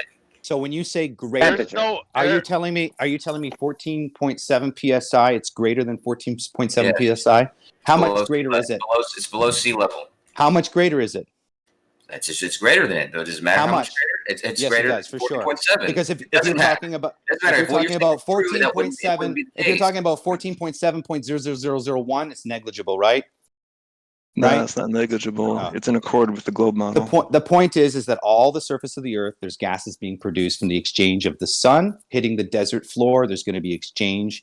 They're producing gases. So if you don't think that, you don't think the entropy of a product being heated by the sun is going to release a gas, you're a fucking moron.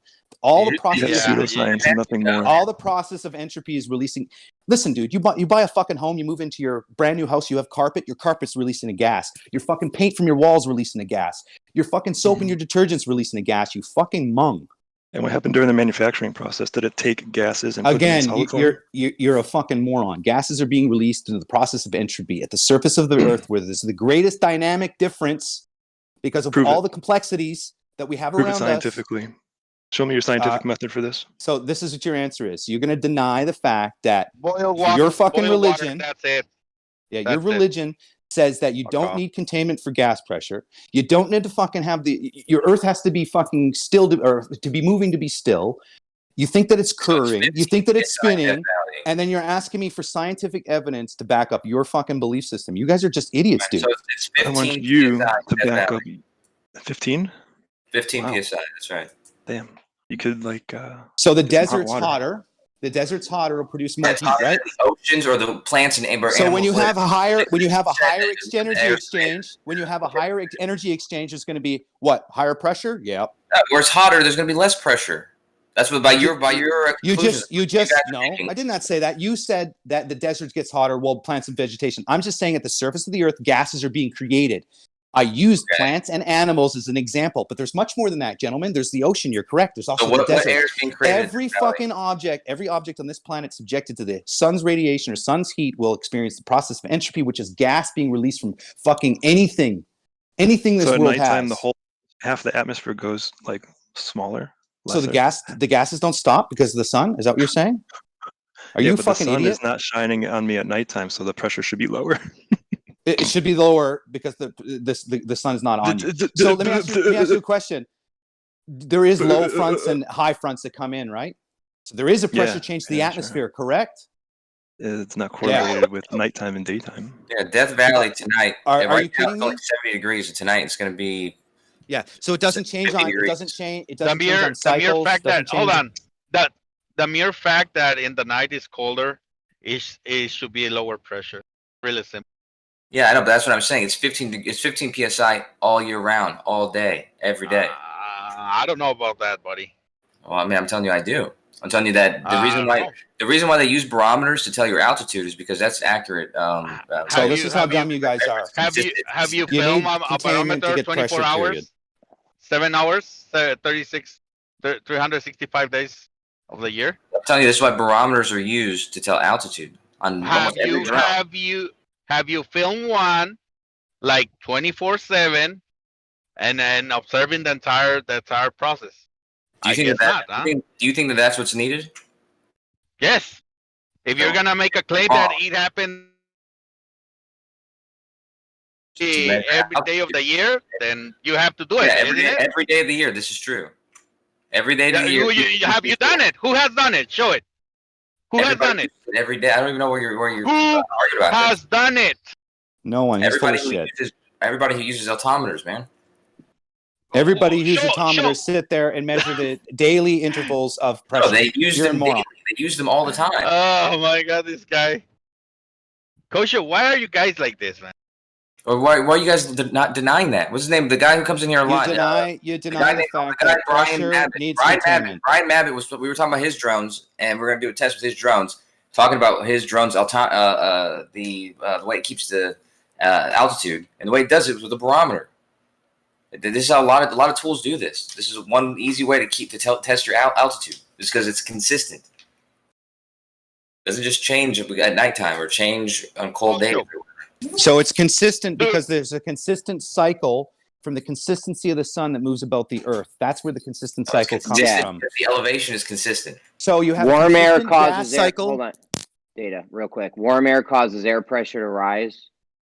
So as the sun comes around from night to day, do you think that the pressure is changing? I don't think the pressure's changed by much at any given location. No. Tornadoes are the example of two different pressures being on the same area. Yeah, those are called weather systems. Yeah. But Brandon, I'm gonna DM you something. Put it on the screen for me, will you? So, Kosho, are you saying that I don't know why these guys are saying this. The temperature doesn't change the pressure throughout the day? Is that what you're saying? Can you just repeat? Yeah, like if you're at a certain altitude, the pressure is not going to change wildly throughout the day. If it changes, it'll change by fractions of a torr. Now you added wildly. Like I said, negligible, right? Did I just say negligible? They'll claim negligible. It's not going to be less than 15 psi like it is. If it changes just something is changing. Yeah, I mean, if there's a slight change, it's a slight change. It's never going to be less. It's never going to be more than or less than sea level. Kosho, it's common sense. Cold lowers the pressure. Heat rises the pressure.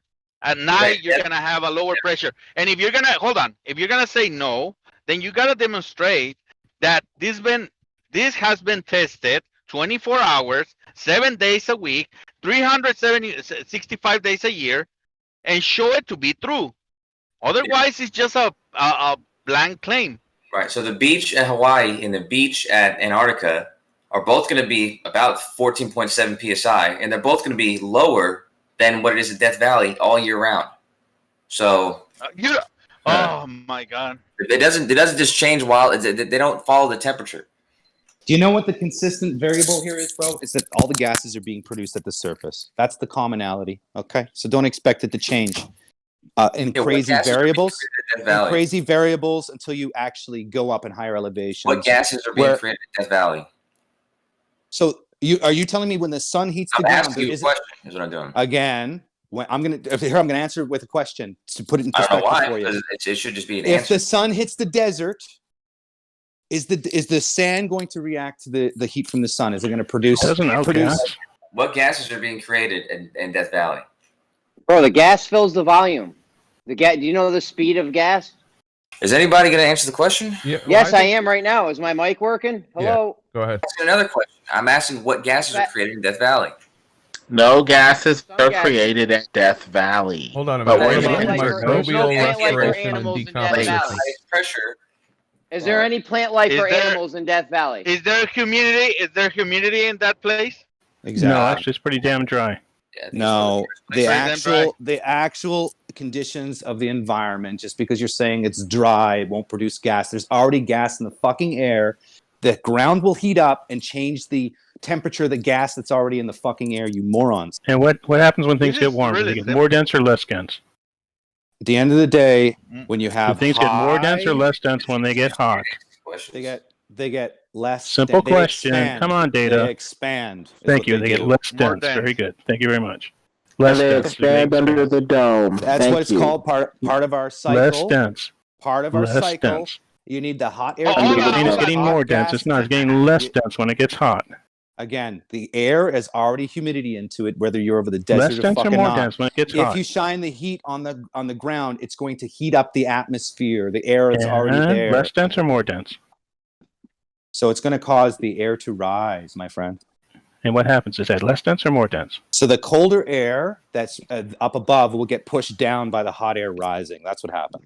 Yeah, but it's not what happens there. It's one of the hottest places in the I world. can Hey, hold on. Let me demonstrate answer that the that's what question. happens. Let me answer the question. If you look at my screen, according to this website, the Sahara Desert, the carbon and oxygen cycle, is created by desert plants absorbing carbon dioxide, and plants and animals dying and releasing, I don't know what, through carbon dioxide from whatever gas it is from decomposition.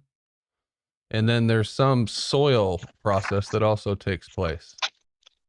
That's how the soil. That's how they get the. That's how they transfer. It's like they die, things eat it, they die, and they become the soil. But that's the same as everywhere. Well, then you asked the question, how it happens in Death Valley. Yeah, I Give me know. an answer. The question is the place that has the greatest pressure. It's got 15 psi pressure. It's also got the least vegetation and the least water and this type of stuff. The stuff that was claimed to be the cause for the creation of the gases, which is supposed to be the cause of the pressure. It's also It doesn't the make much hottest sense. place, though. That's the greatest pressure. It's also the hottest place, though, right? Yeah, exactly. It's also the hottest place. Another thing that you So more air pressure. You think there'd be less pressure with No, more energy exchange. There's less energy hotter exchange the- with colder temperature. The hotter the air, will you get? If you have hot air, we get a high pressure compared to cold air or low pressure. Come on, Kosho. We went over That's this why this morning. I posted this graph right here that shows the atmosphere, and it shows how they change in the atmosphere. It's not even a linear, it's not a correlative increase. It's one of the changes. hottest places on Earth. You think you're gonna have high pressure or low pressure there? It's got the highest pressure out of anywhere I know because it's the lowest Yeah. place. So Because the highest, It's the hottest. So by listen, altitude. when you have more energy exchange, do you have high pressure or low pressure? You have more energy, you're gonna have more pressure. There you go, buddy. Yeah, it's the lowest place. This thing that I showed right here, it's got two hold on, Jeremy. It's got two things side by side: temperature and pressure. The pressure changes linearly. Hold on, man. The pressure changes linearly with altitude. Literally, meaning that you can predict at what altitude the pressure is going to be. The temperature does not follow that same pattern. It's not a linear pattern, so it's not because of the temperature. Because the sun moves, bro. It's simply because of the altitude. The sun moves, all right? The sun moves, constantly fucking moves. The point is to have pressure, you need containment. So can you show me your containment for your You don't ball need Earth? containment for pressure at all. You need why an can't you- area why and you can't need you a force. You need an area, that's right. So what area is the gas molecule pushing against? Whatever area, wherever it's existing at. Whatever gas you're talking about, you can arbitrarily pick any So go area. back to The gas on top. Go ahead. I said the gas on the top, Kosho. It's being pushed from the weight of the atmosphere itself. The atmosphere, No, the gas on the top that doesn't have anything above I'm saying it. the gas on the top, the last layer. No, all of it, all the weight of the entire gas. Anything above whatever part you're talking about is going to be the pressure is going to be caused by the weight of the gas above it, just like the water. The pressure in the water is caused by the weight of the water above it. So the gas with No, the you're lesser mass, equating. Oh, yeah. hold on a second. Hold on. Remember that thing, that fallacy I told you guys to remember yesterday about mass and the kids with ice cream? We just did it. He just did it, yeah. No, I didn't. I'm just trying to explain something to you guys because you're having a hard time understanding it. I'm not saying this happens because this happens. I'm saying it happens just like this happens. This happens just like if you stack pillows. If you stack pillows on top of each other, the pressure at the bottom of the pillow is going to be the weight of the pillows above it. It's going to be what the cause of it is. He did it again. He just did it again. Let me ask him. Hold on, Kosho. Let me ask you this: does the gas on top has more mass than the one on the bottom? No. What kind of question is that? If it's the same, imagine the whole thing is the same gas, homogeneous. It's all one gas. It's the same thing. It's not about the weight. It's not the same. What are you talking about? It's not the same thing. Weight at the top. It's about the entirety of the weight above it. Have you been in the deep end of a pool? Have you ever been in the deep end of a pool?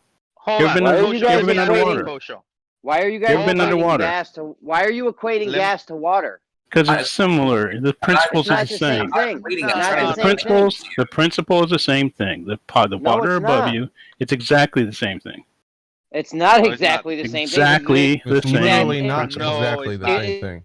It is literally the same principle. You morons. Listen to me. Because the gas, listen, the gases have more different variants. It's exactly the same principle. The stuff on top presses down on the stuff below. It's not. No, you're a stupid person, sir. You're a stupid person. No, if you don't understand this principle, it's very simple. Water is only water. The gases on the atmosphere, there's so many different gases on the atmosphere. The ocean is not only water. So they're gonna, hold on. Wait a minute, the ocean's got salt in it, sir. The ocean's got salt and all sorts of dissolved stuff in water. Let's let each other talk, guys. We're getting a little talking. It's exactly the same principle. The stuff above presses down on the stuff below. It's not the same. We're gonna have a shit show. Exactly the same principle. You don't understand this. It's not my fault. I'm sorry. He doesn't let me say why. Oh, why? Please tell me. The gases have different densities, and they're gonna align themselves by the density. And the water, you only have huh? Incorrect. We have the same. It's the same mixture at sea level as it is way up in the air. Oh my God! All right, whatever. The same mixture. Go look at it. No, same percentage. Same percentage. That doesn't matter anyway. You could fill. You can have this. You can have. Hold on. Hold on. You can have a bunch of. Hold on, Kosho. Hold on, Let man. me ask this. Say something. Then let me ask this. Yeah, hold on. Is it the same mixture? On, is it the same mixture? No. You're next. Is it the same mixture? Kosho, is it the same mix? Is it the same mixture in the what is that mountain? The high mountain where doesn't matter. That's what I'm trying to tell you. It doesn't matter. You're interrupting me. Pay attention, bro. Pay attention. It's not the same mixture of oxygen up there than on the bottom. It's not the same. That's why you need. No. The percentage is the same. Shit. It's not the It's same. not. Yes, it is. Exactly the same. No, it's not. Yes, it is. Why you need the percentage is the same. Because the pressure is lower. It's relevant to what was said before. That doesn't matter. There's just less amount. This guy doesn't understand the difference between pressure and percentage, does he? The pressure is lower because it's colder. No, the pressure is lower because you're higher. The hotter a gas gets. Go ahead, Coach. My bad. When things get hot, do they get less dense or more dense? Yeah, none of that matters at all. Yeah, the pillows, the blankets. You can have a fucking pile of anything. Any fucking thing that you want that's solid. It doesn't have to be fucking the same thing. You stack them up, and the pressure at the bottom is going to be due to the weight of everything above it. You can have liquids, you can have water, you can have soda, you can have fucking piss and fucking Coca-Cola. You can have whatever you want. Build it in a fucking pool, and the pressure is going to be caused by the weight of every liquid above it. It doesn't fucking matter if it's the same thing or not. The same thing is true with gases. There's no fucking difference. Gas is solid. It's all because of the densities, different densities. That's it. No, gases have no intermolecular bonds. They do not align themselves by density, or else we would all be down here breathing xenon. Kosho, you're committing a fallacy. Gases are not. No, sir. You are committing a fallacy. Gases are not solids and liquids. You don't understand this principle. You have to reject this principle. I'm telling you that it doesn't matter what it is. If it has weight, then the weight itself is going to be pushing down like it always is. The same reason why things weigh things on a scale is because it's pushing down the scale. That's called pressure when you define it in a certain area. That's all that it is. That's all that's happening. How you quantify Weight itself can the cause mixture? Kosho? How you did quantify it the again. mixture on the gases? He did the thing again, the fallacy. How is I that know, not fallacy? keep doing it. You reject science, Mr. You're Science saying proves you're things. saying because mass does this thing, No, I'm not. and therefore gas listen, is. listen to me for the last time. It doesn't matter what it is. It doesn't matter if it's gas or solid. If it has weight and it can be put on a scale and register something, it's because that weight is pushing down on the scale.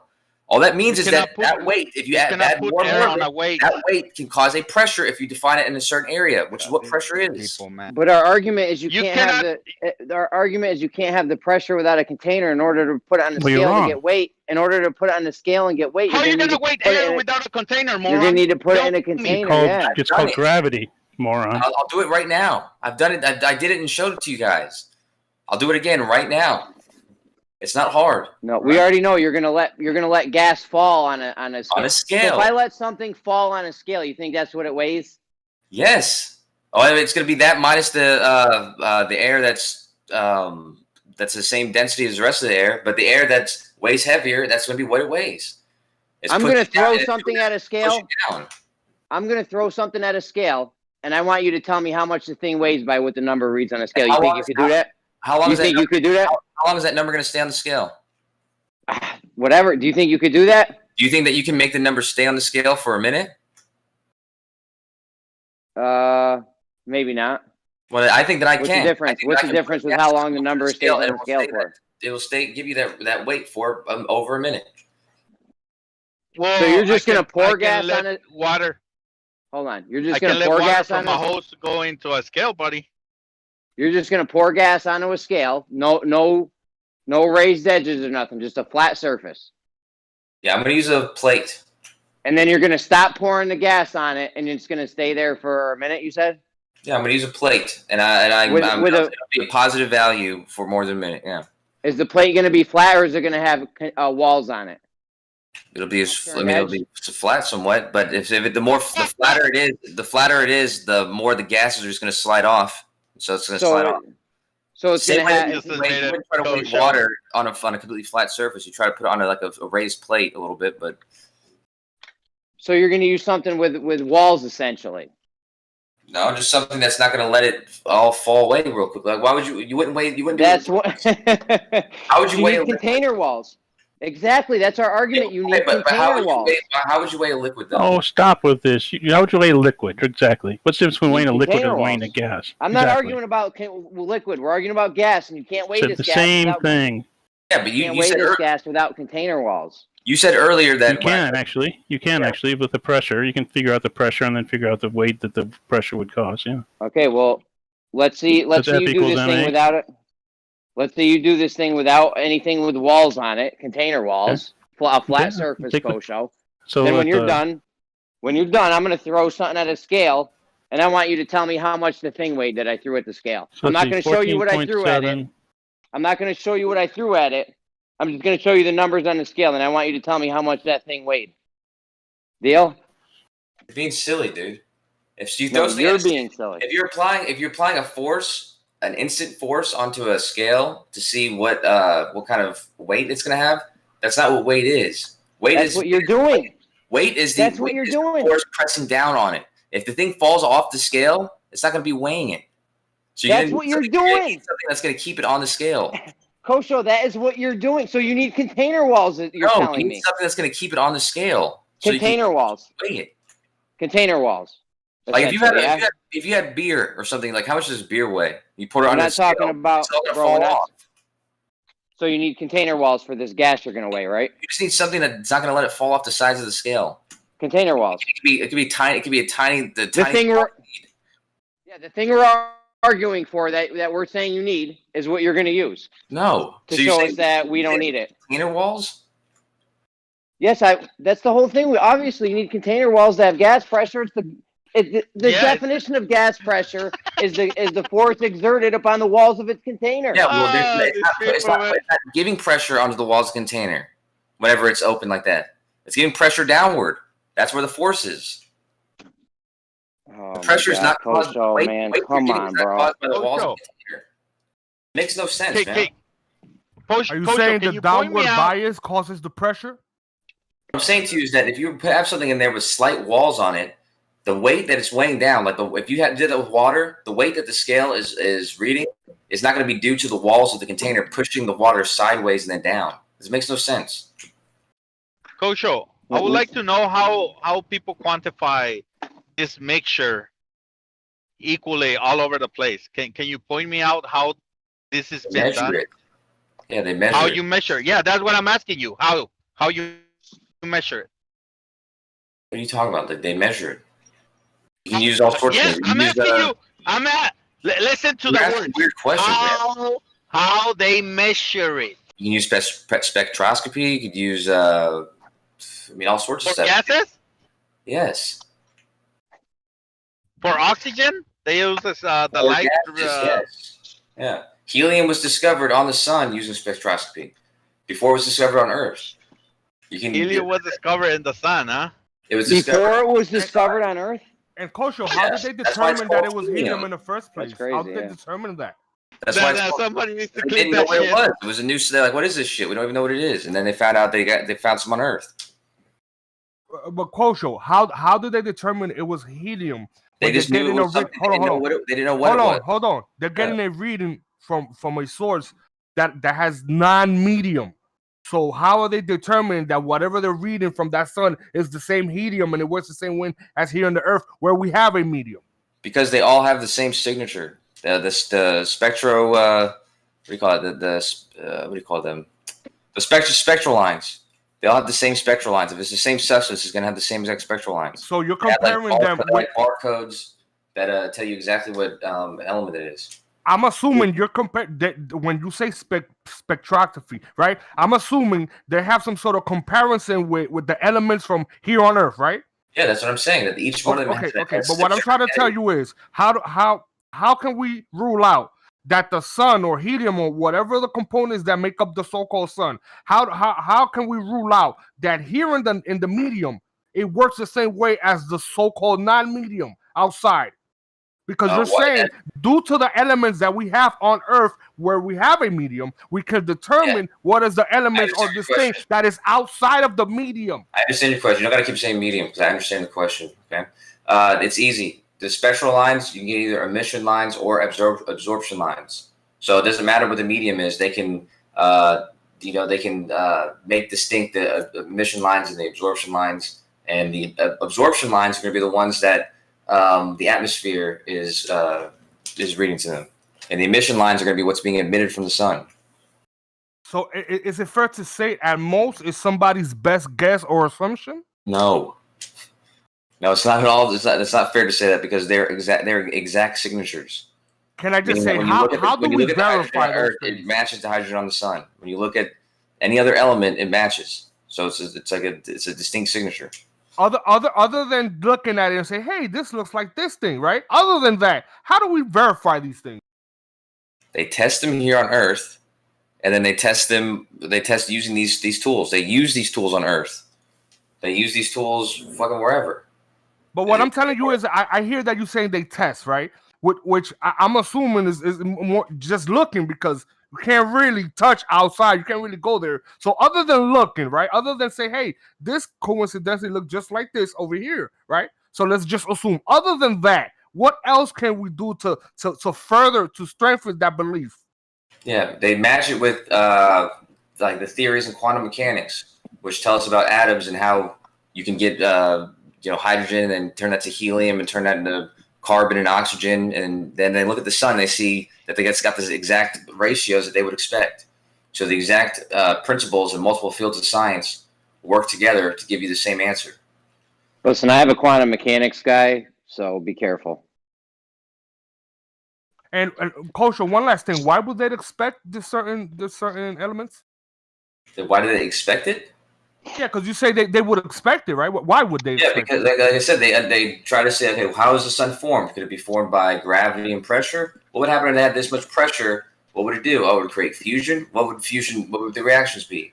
Oh, it would create fucking hydrogen to helium, and helium to carbon and oxygen, and what is it, neon and bigger elements than that.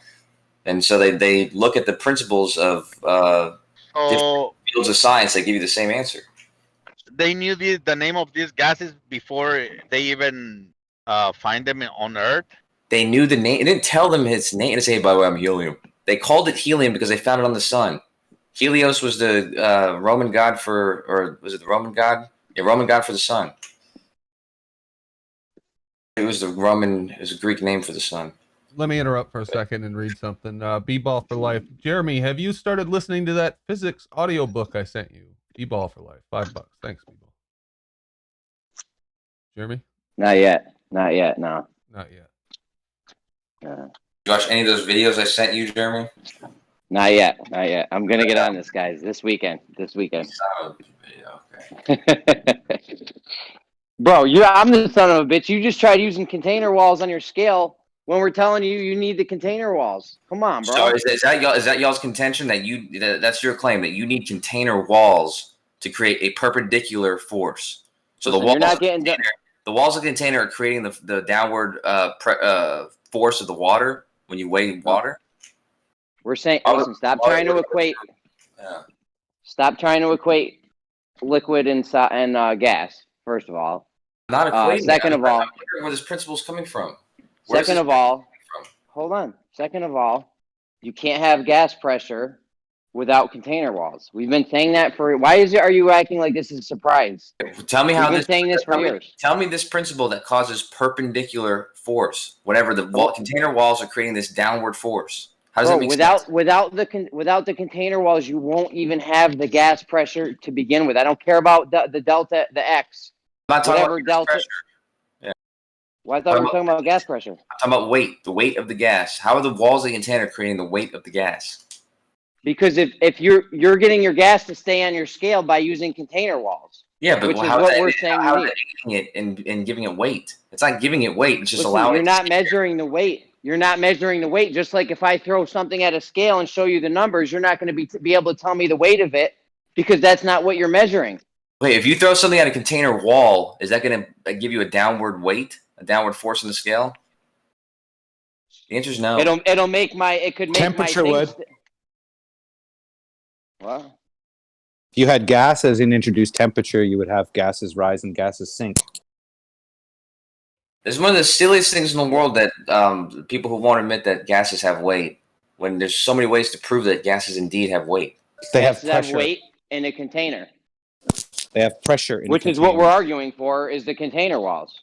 And the way you're going to get your weight is by using container walls. Can I ask a question about this? If I have a glass jar and I fill it with helium, not liquid helium, gas, does the jar get lighter? Does it put less downward pressure on the scale? Is it just regular atmospheric air? Yeah, it's just like in my room. If it's regular atmospheric air and it's inside the jar. No. Helium. If I put helium in the jar. Helium. Oh, the helium's just gonna escape. Oh, you close the jar? I close the jar. The jar's totally sealed. Yeah. It should make it lighter. It's gonna weigh more. Oh. Yeah, if you just look at any sort of physics thing, it says, are gases weightless? Most gases, including air, are weightless, invisible, and or could be poisonous. This is all from the Poison Center. So wait a second, Brandon. You just said helium in the jar. Wouldn't it technically get lighter? Because that's how they got the Zeppelin going. That's what I'm thinking. Because if I put a balloon on a scale, like with oxygen in it, obviously it's gonna weigh something on the scale. But if I fill it with helium, I wouldn't think it would still put downward pressure on the scale. So it's not gonna. It will. It's gonna go up. It's gonna be because if you have it on a different state, if you have it on a different state, like a liquid, of course it's gonna be more dense. Right, but no, I'm talking about in gaseous form. Yeah, gaseous form.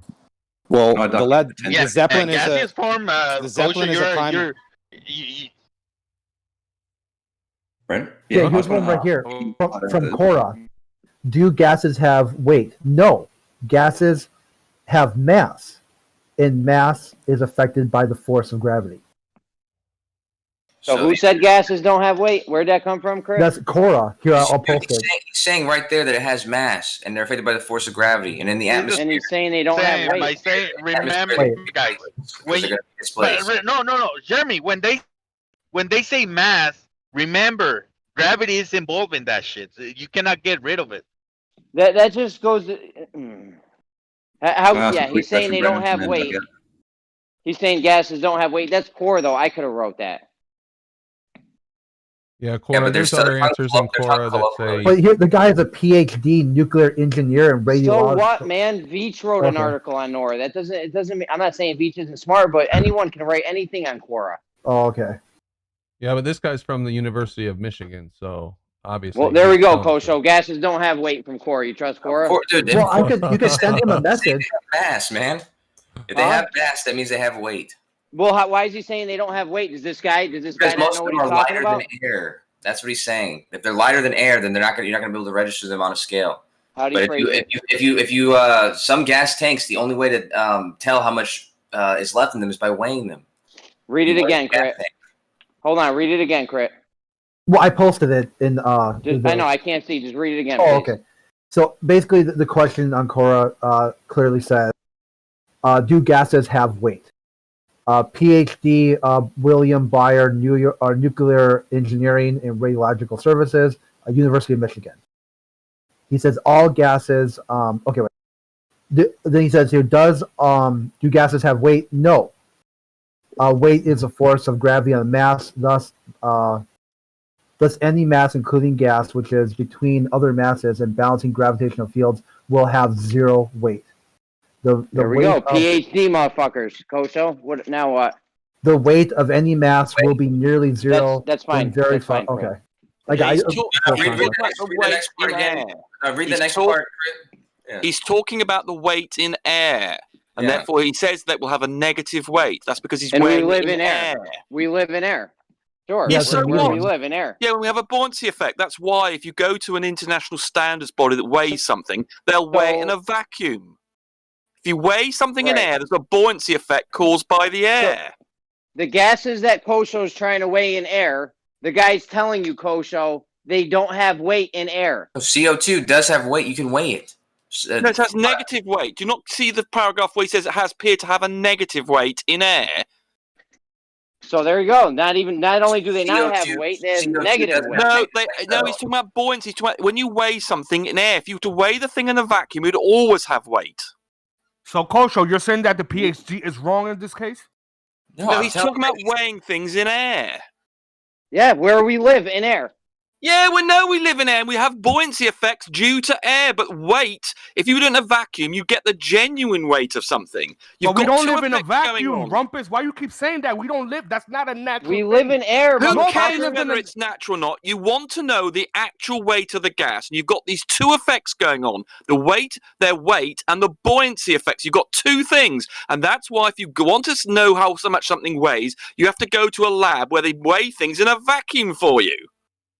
Kosho's telling, okay, you got in late, Rumpus, so I'll try to calm down, but you came in late. Kosho's telling me that you can weigh these gases in air. No. How about this? How about I say it, Jeremy? Because that's not what I said. Go ahead. You're wrong. You say it. I'm telling you that I can, again, for the second or third time, because I've done it twice already, I can weigh CO2 and get a positive reading on a scale. That's because CO2 is heavier than air. Okay. But if you want to weigh CO2 or helium, then you have to do it in a vacuum chamber. But you just keep in mind you are using container walls when you do this, right? So what? Yeah, the gases are running around at 500 meters per second. You've got to stop them running off into the distance. Yeah, no shit. Oh, that was interesting. That's that our was whole interesting, argument. Rumpus. That's our whole you repeat fucking that? argument, you dummy. They've still got weight. Just because you've got the way you weigh helium, for instance, you can put it inside a container like a balloon, then you weigh that, then you weigh the weight of the container, i.e. the balloon, subtract the two, and you've got the weight of the helium. If you put in helium into a balloon and inflate it with helium, it'll weigh more in a vacuum chamber. It has I'm weight. not arguing you can't weigh gases in a container. I'm fine with that. In a container, sure, gases got weight all day. What happens when they're in the air? The PhD told you in the air. You think the weight disappears? Hold on. You think the weight disappears of a gas just because it's been released into air? You think the mass just disappears somewhere? Maybe you should ask that PhD guy No, where he he says thinks the it. weight There's goes. a buoyancy effect. You don't seem to understand that the other molecules of the air being pulled down to Earth, just like the lighter molecules, and that because the other air molecules are denser, they get pulled down more and they displace Are they the being lighter pulled ones. down? Are they being pulled down or are they being pushed down, Rumpus? They're being pulled down. So how do we distinguish the difference between being pulled down and pushed down? How do you differentiate that? Because they all, when you pull down, they all come to one point. Pushing out will go in all sorts of directions. So in this particular example, Rumpus, if I have two sections of air, one's hot, one's cold, and I'm heating the lower surface, that's going to rise. Is that going to push the colder stuff down? Well, they're both being pulled down, and the colder air is denser, and that will displace the warmer, less dense air. So the warm air will not push upward against the cold air, creating It pushes in all directions. different. Okay, so this particular warm air pushing upward. It pushes right? in all directions. It's defining, but generally it's going to head upward, right? Only Hot because the hot air denser rises, air right? above it is going to displace it because it's denser. Yeah. So it's going to push up against the denser cold air. It pushes in all and directions. It and pushes in changes- all directions. Sure. In this case, let's look at a typhoon or a tornado, right? Hot air rises, pushing the cold air down and creating a vortex, right? No, what happens is the cold air is being pulled down more and it displaces the warmer, less dense air. That's the way it works. So it's the denser material coming down and displacing the pulling, less right? dense. Now, let me finish my sentence. said The pulling. way it works How do you is the denser differentiate between pulling material and pushing? is pulled more with a greater force to the earth, and that displaces the less dense material. So how do we determine it's being pulled or pushed? How do you differentiate? What did you say again? Because the direction, we can see that all of gravitational forces go downwards towards, and of course you've got. Okay, so how did you differentiate between it being pushed down and pulled down? You said because what? because pulling is going to one particular center of the earth. Pushing would go in all directions. There's nowhere. There's nothing. There's nothing to push. There's nothing. There's nothing out there to do the pushing, and it's all going in one direction. Now let me finish my goddamn sentence. Let me finish my goddamn sentence. You interrupting twat. When you have a pushing force, it's going to push in just one direction. The pulling force is also in one direction, but the push force, there's nothing. If it was a pushing out from a point, it would push radially out, and it doesn't. That's not what happens. It goes in, so it all goes to a point. So it's not it has to be a homogeneous, pulling. right? Let me finish my goddamn right? Data. Let him finish. Unless Brandon wants, you want a shit show, Brandon, or what? 5 seconds, and then because it goes to a point. Yep. Oh god. All right, shit show it is. Go ahead, guys. Hey, Right, Rumpus, so you're a because fucktard. Oh, Jesus Christ. So we know that it You're a goes to big a fucking particular fucktard, point. You can't You're push. just a fucktard. You can't push to a particular point. You utter wanker So moron. gases go up in all directions. Gases because go up in all they're being directions. displaced by Do they go denser down in all gas. directions? They're being displaced by they're being denser displaced. gas. Right, so they're being No, pushed they're not being pushed. No, they're not displaced in any direction. They're being How does displaced displacement up. work? They're By being pressure? displaced Get a diagram. up. Rumpus, They're get a being diagram. How does up. displacement work? By pressure? Rumpus, make us a diagram real quick. I've actually got a diagram on buoyancy I can show you. All right. Oh, yeah. Rumpus, when you have sex, do you say, let me finish, almost there, almost there? Give me a No, I'm goddamn just second. enjoying it. Oh, no, He probably draws her a diagram. While Rumpus is We'll pulling show out her his technique. She'll have an orgasm in the mathematics. Rumpus' sex life the whole time. That's a weird Yeah. sound. Weird, What This is is that? Rumpus. This is Rumpus with his While- diagram. Well, here, if you While touch he's here, pulling out his diagram, okay, I'm gonna say what I said last night. That for some reason you guys just completely moved past. But again, with buoyancy, the way that you know that it's caused by the same thing that causes the downward force is that the force of buoyancy is going to be equal to the same volume of whatever is being displaced upward, the same volume of that, maybe the same weight of that volume of that medium. Really? So if Let me you're in ask you a water- question about that, Coach. So wait a Well, second. hold on, Don't you need a hold on, greater- Dana. Let me ask a question about that. So I've got a steel ball, size of a basketball, and I've Sure. got a wooden ball, the size of a basketball, and I drop one in the pool, and I measure the amount of water it displaces. Then I drop the other in the pool, and I measure the amount of water it displaces. It displaces the same amount of water, both of them. Yep. So, Yes. but it weighs that amount of water is a different weight than the volume of the ball. That's right. Okay. So if that amount of water is greater than that then the weight of the object that is displacing it, it's not going to be buoyant enough to rise at all. It's going to sink to the bottom. If that same weight if that same volume of weight of the substance is less than the water, it's going to be buoyant. And the force that's going to bring it upward is equal to the same weight of that volume of water. And you think that proves gravity somehow? Your model of gravity? That shows you that the same force that's bringing that thing down, that's bringing things down to the ground everywhere in the world, is the same force that's bringing things up. Yeah, the weight of the objects involved. The weight of the objects involved. The weight and the nature of the objects involved. Right. No outside force required. Either the weight of the medium or the weight of the object. Right. Do you both get agree movement? that those two things are involved? Where we disagree is whether there's an outside force involved in this entire thing. Well, what I'm saying is that one is related to the other. One is a cause of the other. That's why I'm asking you, where do you make that connection at? Because they're both, in both situations, the weight. So the weight is what the downward force. The weight is being involved in both situations. The weight of the medium is displacing that object, bringing it up. That's your story. Because that weight, that medium is being compelled downward. That's your story. I'm substantiating the story by telling you that those numbers are strangely equal in every situation. That's what I would expect within my model as well. Kosho, just out of curiosity, if you have two equal forces, do you get any movement? Or do you need one greater force to move another force? What are you talking about, dude? So gas pressure. You understand what the two forces are in this situation? The two forces in this situation is the downward weight of the medium, that's the same volume of the object, and the downward weight of the object, that is the object. If the volume of the medium is greater, then the thing's going to go up. So listen, if you have an upward force due to the expansion of gas that's greater than the force above it, it will push that layer downward, correct? What? No, it's not. You've got to. Here's the diagram. Let me finish. Let me finish. Bullshit. This is a diagram. If I took a cylinder of water and I put a vial at the bottom that was hot water, that vial of hot water would shoot up and displace the cold water down, right? No, it's the cold water down. It's the cold water coming down that displaces the warmer water. Get it right. You can tell by the weight of the force being the same as the weight of the water. There's a differential pressure between the hot and cold, right? So the hot pressure, the hot water, has enough expansive force to push the cold water above. No, it doesn't. No, it doesn't. You got it wrong again. It's cold, denser water that displaces, has a greater gravitational force downwards, and that displaces the less dense. So in the reality of the world we live in, the sun is the driving heat factor that creates. It's got nothing to do with anything. Am I making background noise at all? Demonstration, dude, because he's actually got. When I show this diagram, perhaps data might be able to pick up what's going on from this from my explanation here. So this is buoyancy in action.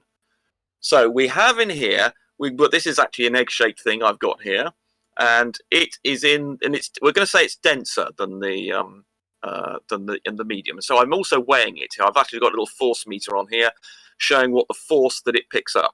So here is the object, and it has a density of I'm calling it object. That's the density. This little p is the scientific symbol for density, and it has a volume and it has a mass. And the force of the gravitational force is simply equal to its weight. And as you've got here, the weight of an object is simply equal to its mass times the acceleration due to gravity g. So there is the force downwards. Where I've put in for the mass of the object, its density times its volume. So that is the force there. Equation number 4 is the force downwards of this egg-shaped object, which is denser. Right. So I thought we were going to make a diagram from scratch. This is this is nice and clean for you, Jeremy. You love it. Right. So here we have the force downwards of this egg-shaped thing, which is denser than water. Now it's displaced in the process. It's occupying space that would normally be occupied by this water I've driven to the right. Drawn to the right, water displaced by the object. So in here we've got the density of the water times its same volume, and then its mass, and the force that it is exerting downwards is equal to similar form to this one, only we've changed the density. So they're both going same volume, g is the same, the only difference is the density. So this is the force downwards. It's just following from mg. So there we have the force downwards of the water that's displaced, and here we have the force downwards. So 5 is what the force was. The water would be applying in the same space, and 4 is the force occupied by this egg-shaped object. Right. So which is bigger? So we subtract the two of them, which we do over here, the net force on this object is the force of gravity acting on it minus the force of displaced water. So we just simply subtract the two. And then if you just do some simple substitution, Yeah, this is terrible. My you bad, end up with the net force is simply equal to the difference in the densities times the volume times g. And so that then tells you how much this, I can actually predict for you, which no flat earther would be able to do, what this force meter, what that force meter would measure as a weight. You're not predicting anything, you're calculating. No, but he's saying that he can do his calculation and make a prediction, and you actually have this That's not a at your prediction. house. That's doing a calculation based on known empirical data. I can do the same This thing. formula predicts. So, Rumpus, Hold on, I have a question for Brandon. you. I want you to give me a formula. Hold on. Brandon's just said that he's got some equivalent process. I want you to give me a formula for the weight that this thing would occupy based upon the density and the volume and the mass of the object. I would like you to tell me what this force meter would show as your prediction, and then we'll compare it against my prediction. Go ahead. Again, show me how you would do it. Hold on, Brandon. Just to clarify, let me you can't do it, can you, Brandon? You can't do it. Goddamn, give me a couple seconds to bring something up, and I'll do it for you. Okay. So you're not going to do it. You're just going to use something online, are you? Wow. So as a He's side, getting it for you. Rumpus? Come on, man. as a side Give him thing, 2 seconds. Well, you claimed it wasn't a prediction, which I found particularly annoying. It does predict the weight that you would register on the That's force not meter. a prediction. It's a calculation. It is a prediction. It's an equation that makes a prediction about. No. I'm making a prediction. It is a prediction. When you say this is what's going to happen, that's what a prediction is. It's a calculation based on empirical Jesus data. Christ. That's what you're doing. You're just calculating. Not if based on the empirical thing's data. already happened. I know, hear me out. To switch the situation around and say that Rumpus is at his house and you're at your house with the devices, with the scale and the force reader going upward, and you have the object in the water, and you're gonna say what is this force? What is it gonna read on either scale, like the upward or downward scale? And he's able to use the numbers at his house and come up with a number and predict what it's gonna say on your scale. That's him making a prediction about measurement you're about to make. How can you understand this, Brandon? It's You're incredible. not a psychic. Stop using the word prediction. It's I'm really annoying. using physics. Can I ask Rumpus a Jesus question? Christ. Me in turn here. Rumpus, we have a closed container. But you're not predicting anything. You're calculating. I am predicting. I'm predicting what force you would read on this meter if you put an object of a particular volume, of a particular mass.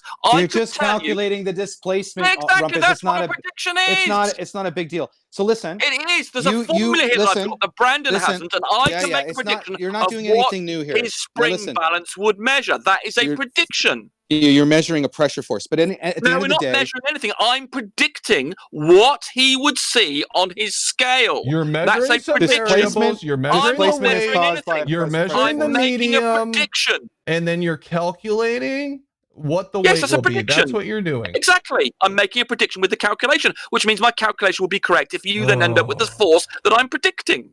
So that's not my argument, just so you know. Can I just reiterate my argument? Rumpus, if you have a closed volume of water and you heat the bottom of that water at the bottom will rise upward and displace the colder water up top. No, it won't. Just like this situation. Let me draw a diagram. Finish, please. Let me finish. Draw a diagram for what you're doing. This is demonstratable. You can demonstrate this. I've done it myself. If you have one consistent container of volume and you heat the bottom of that water, you'll see that water rise and displace the colder water up top. No, the differential cold pressure. water displaces the hot water. So the hot water is the one that's hot goes the cold always. That's right. That's what the temperature. We're not talking about that. We're talking about what's displacing. So the displacement is caused by the hot I'd like to respond to Jeremy's air point. or the Hold on. hot I've got to water deal with Jeremy's point first. Jeremy, pushing you're against the talking. cold. Let me just deal with Jeremy, and I'll come back to you. Give me 5 seconds to deal with Jeremy. Jeremy, you're talking about the transfer of heat. We're talking about the movement of an object. We're not talking about the transfer of heat. Go ahead. Data's still right though. The hot water is going to go up. Yes, but that's because the cold water is going down. Exactly. So it's forcing the cold water to go down. It's not gravity. It's not gravity that's forcing it. It's not gravity. Reason I've got on the diagram. It's not gravity. The less dense It's the water. differential pressure you're creating by temperature change. This is nothing That's to do what's with causing pressure. the displacement. There's no pressure here. I'm ready to share my model.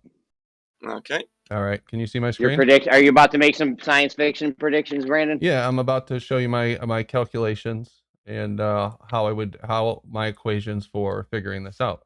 Are you ready? There we go. That was quick. Yeah, that was quick. Wow, let's do it. you guys can see my screen. You should see Rumpus's thing right now, but I'm going to pull it over. You're showing a picture of the ISS again. Hold on, I've got the wrong thing on there. Oh, this is the one where you didn't spot that he had it in one hand and you got confused. We'll talk Unbelievable. about. We can talk about that in a minute. Yeah, unbelievable when he dropped something. It was unbelievable. Anyway, here we go. So here it is. Here's my calculations, and I believe you can use these to predict, if you want to use that word. I guess I can get over it. What that scale is gonna read. You guys don't see my screen? Is your screen?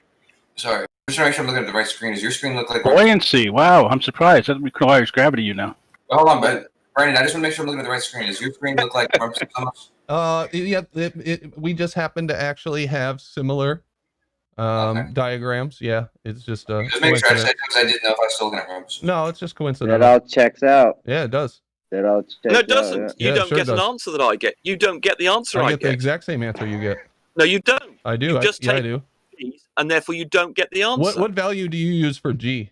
Do you use 9.81? What's that? 9.81. That's what I use too. What a coincidence.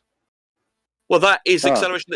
The physics of it is an acceleration. It has to be an acceleration downwards. Acceleration so due to the if you're renaming G, if you've included in your calculation an acceleration downwards of 9.81 meters per second, you have got that's something you've decided to not call it G, and you've decided to call it X. Okay, if you want to call the acceleration due to gravity X instead of G, but you've still got an acceleration downwards due to gravity.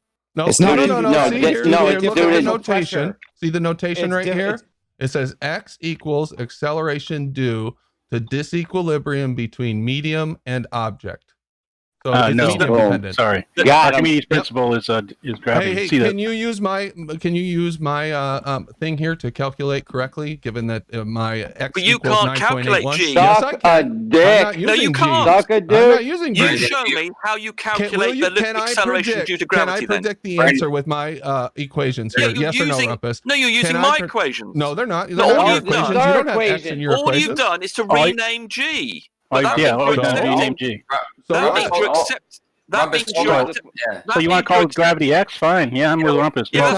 See, it's defined as this. So you've accepted that as acceleration due to gravity. You can define it how you want, but all you've done is put X in place of G in all these equations. That's fine. They're spiraling. And that G is an acceleration due to gravity. There's something to identify here, okay? The thing is, Brendan, if you're doing your equation like this, you can do what you did and just call it like that. But the thing is, the important part is that in Rumpus's thing, the thing that you're using, there's a weight of the egg, and the weight that's causing it to go up is the weight of the water. So if you're not adding those things together, which in case subtracting in this case, then you're not going to end up with the same value. So there has to be. What are you talking about, Kosha? These are all my equations. In your situation and Rumpus's situation, it's that weight, it's a downward force of that water that's causing the egg to go up. Well, that's what you guys say. Yeah, but no, it's actually the disequilibrium between the medium and the object. Right. Show me how you derive that, because I can show you how I derive G. Well, see, I gathered it through empirical data, an experiment. What I did was I set up some ramps. I can show you how it comes about. I can prove G. Okay. I set up some ramps in my backyard, and I also dropped some spheres from different heights, like this tower that's close to my house. Kind of leaning over, but I dropped some weights from that. And I timed it, and then I came up with these calculations. So it's all based on empirical data. Right. So, you can say that the acceleration on Earth is that particular value, but you've said in there it's the disequilibrium. What the hell that means is in gibberish. And between the medium, let's suppose I put then a vacuum, Brandon. What do you think the disequilibrium between an object and a vacuum is? Would you like to give me the formula? We have all the formulas right there. Okay, yeah. Jeremy, give me the formula for the acceleration that ends up with G being, or the acceleration downwards being 9.81. Could you give me the formula for that, please? I can give you a formula for the value of G. That's a question, Rumpus. Oh my God! Now you come on, Jeremy. Said you could do it. Hold on, Jeremy. You said you had the formula. You're moving the goalpost now. You're moving the goalpost now. No, I'm not. I provided you what you requested. You said, show me your equations for calculating this. I showed you my equations, and now you're moving the goalpost. I refuse to play your game. I'm using a value of G. I'm not playing your game. I'm using a value of G in here that I can prove, and I can derive it. You can't. Brandon, can I ask a question? Sure. How do you get 9.81 meters per second from relative density? I told you that was empirical data that we collected. That's how. But we can derive it. Yeah. We can say that that's what it should be. So you're using gravity, but ignoring gravity. Dude, what are you talking about? Of course I can derive it. Yeah. No, we can derive it, Jeremy. I can derive the value of little g using formulas. You can't. We measured it in reality. Yeah, what it cares. That means that we can account for g and you can't. I don't think if I know this value, I can calculate these other values, you asshole. No. If I know this value from my empirical data, then I can figure out these other values. If you guys want to call gravity 9.81 meter per second. Well, you want to call it relative density? You want to call it, I don't care, grandma. You want to call it, I don't know, the Brandon force. Whatever you want to call it, that's fine. If you want to use 9.81 meters per second, I'll be happy with you guys. So you're a proponent of relative density. Thank you. No, I'm a proponent of gravity. Glad to have you on our side now. Relative density. The problem is, I don't see how you get. We're glad to have Jeremy, you on our you side. can't use relative density to get that value. How do you get? Yes, we measured it. Yeah, you measured it because you're measuring gravity. Thank you very much. I'm happy to be on your side if you're going to measure gravity. What do you mean we're measuring gravity? No. You're measuring gravity. 9.81 meters. You goof. 9.81 meters per second. It's not a relative density measurement. Relative density just is a number. Well, has then no how come units. I can use my equations to predict what the value will be? You're not you derive gravity, you asshat. You need to be able to derive that value, Brandon. We can derive it. You can derive values all day long. All you've done, Brandon, is to measure. All you've done. You measured gravity. You measured Galileo's value. We can Why derive are the it. Glovers yelling over each other? Jeremy, you said you've got the formulas. All Brandon is saying he's done is he's gone into his shed in a vacuum and measured the 9.81. We can derive. Hold on, Jeremy. Jeremy, that doesn't involve a formula.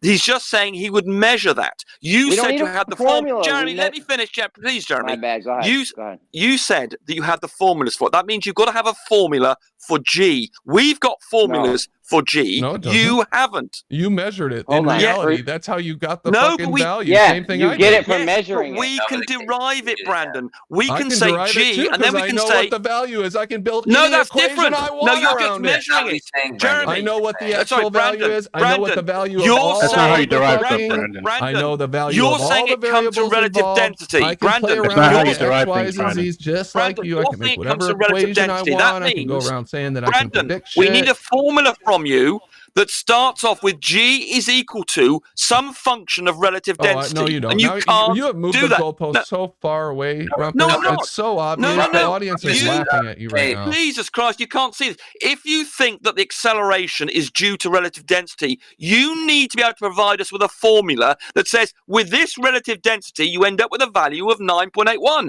We can do that with gravity. You cannot. How did you get 9.81? What about Coulomb's law? What about No, Coulomb's Rumpus law? Big Shill did a second ago. There's no Coulomb's law is bullshit, and you know What that. about Data. Coulomb's law? Coulomb's law is bullshit, and you know it, Data. Please. How do you guys get 9.81? Is that something you measure? No, hold We on. don't get- Rumpus, we can both Rumpus derive and it as Big well. It Shill. matches our derivation, Jeremy. It's not just something we've measured. It's something that we can derive, and it matches our derivation. No, you said It's that. a You guys prediction. all said the same things now for a couple of minutes, but you asked an important question that they moved past. Okay, they both asked you about.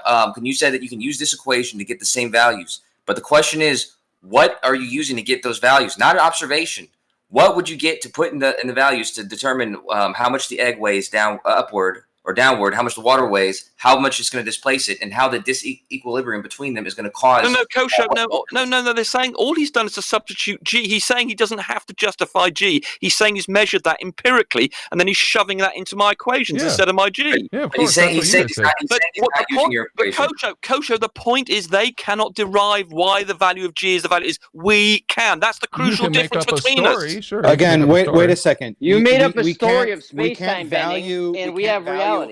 We can't put a value or a constant on something we observe in reality. Of course we can. That's fucking bullshit. Gravity, Yeah, you guys are gravity does blogging. not own. Gravity does not What own we need- your concept of reality, where objects fall down due to it. Let's be straight. What Brandon gravity needs represents. to do, Brandon Gravity and represents the idea of masses objects falling to the center of mass. That's the connotation with gravity. Here's what you're forgetting in your argument. You don't need to have a center of mass to calculate the downward downward vector. It's an observed phenomenon that we can observe in ourselves without the concept of mass being attracted to the center. Oh, thank you, Data. I didn't realize you like gravity now. Congratulations. Welcome to the club, Bert. So here's the challenge for Brandon and Jeremy. The observation of objects going down is not. It doesn't own. Gravity doesn't own it. Okay? We already did your challenge. Why are you moving the goalposts? Because I'm not moving the goalposts.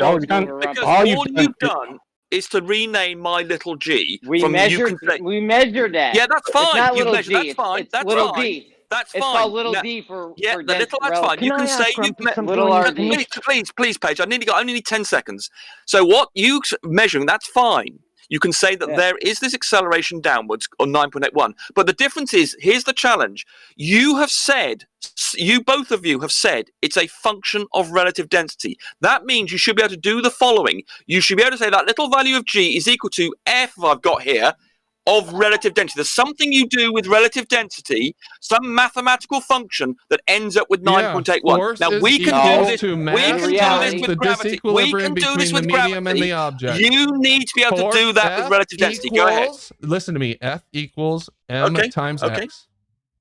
Okay, so hold on. I'll write that down. Hold on. Thank you. Thank you. I came up with that equation myself. Thank you, Brandon. Here we go. Work. This is good fucking work. I can't take into account. Can let Brandon finish? I'd like to hear what Brandon's got to say. Finish. I want everyone to take. I didn't hear him. I want to write it down what he said. Here, I'll put it on the screen. It's a very simple equation, an elegant equation I've come up with. I've got it on the screen, and I want to write down what you said is how G is equal to. Okay, it's little RD. Little RD. Right. Can I just have Brandon tell me what it is I do with relative density?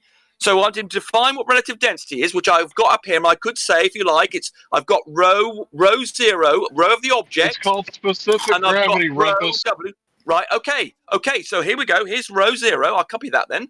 So here's the row 1. Here's the row of the object, and here is the row of the water it's in. So what do I do with these things to end up with 9.81 here? Please tell me. And then you can do this. 9.1 meters per second too. Don't forget that part. Yeah, okay, right. Meters per second. Let me show you. Yeah, you can do this too.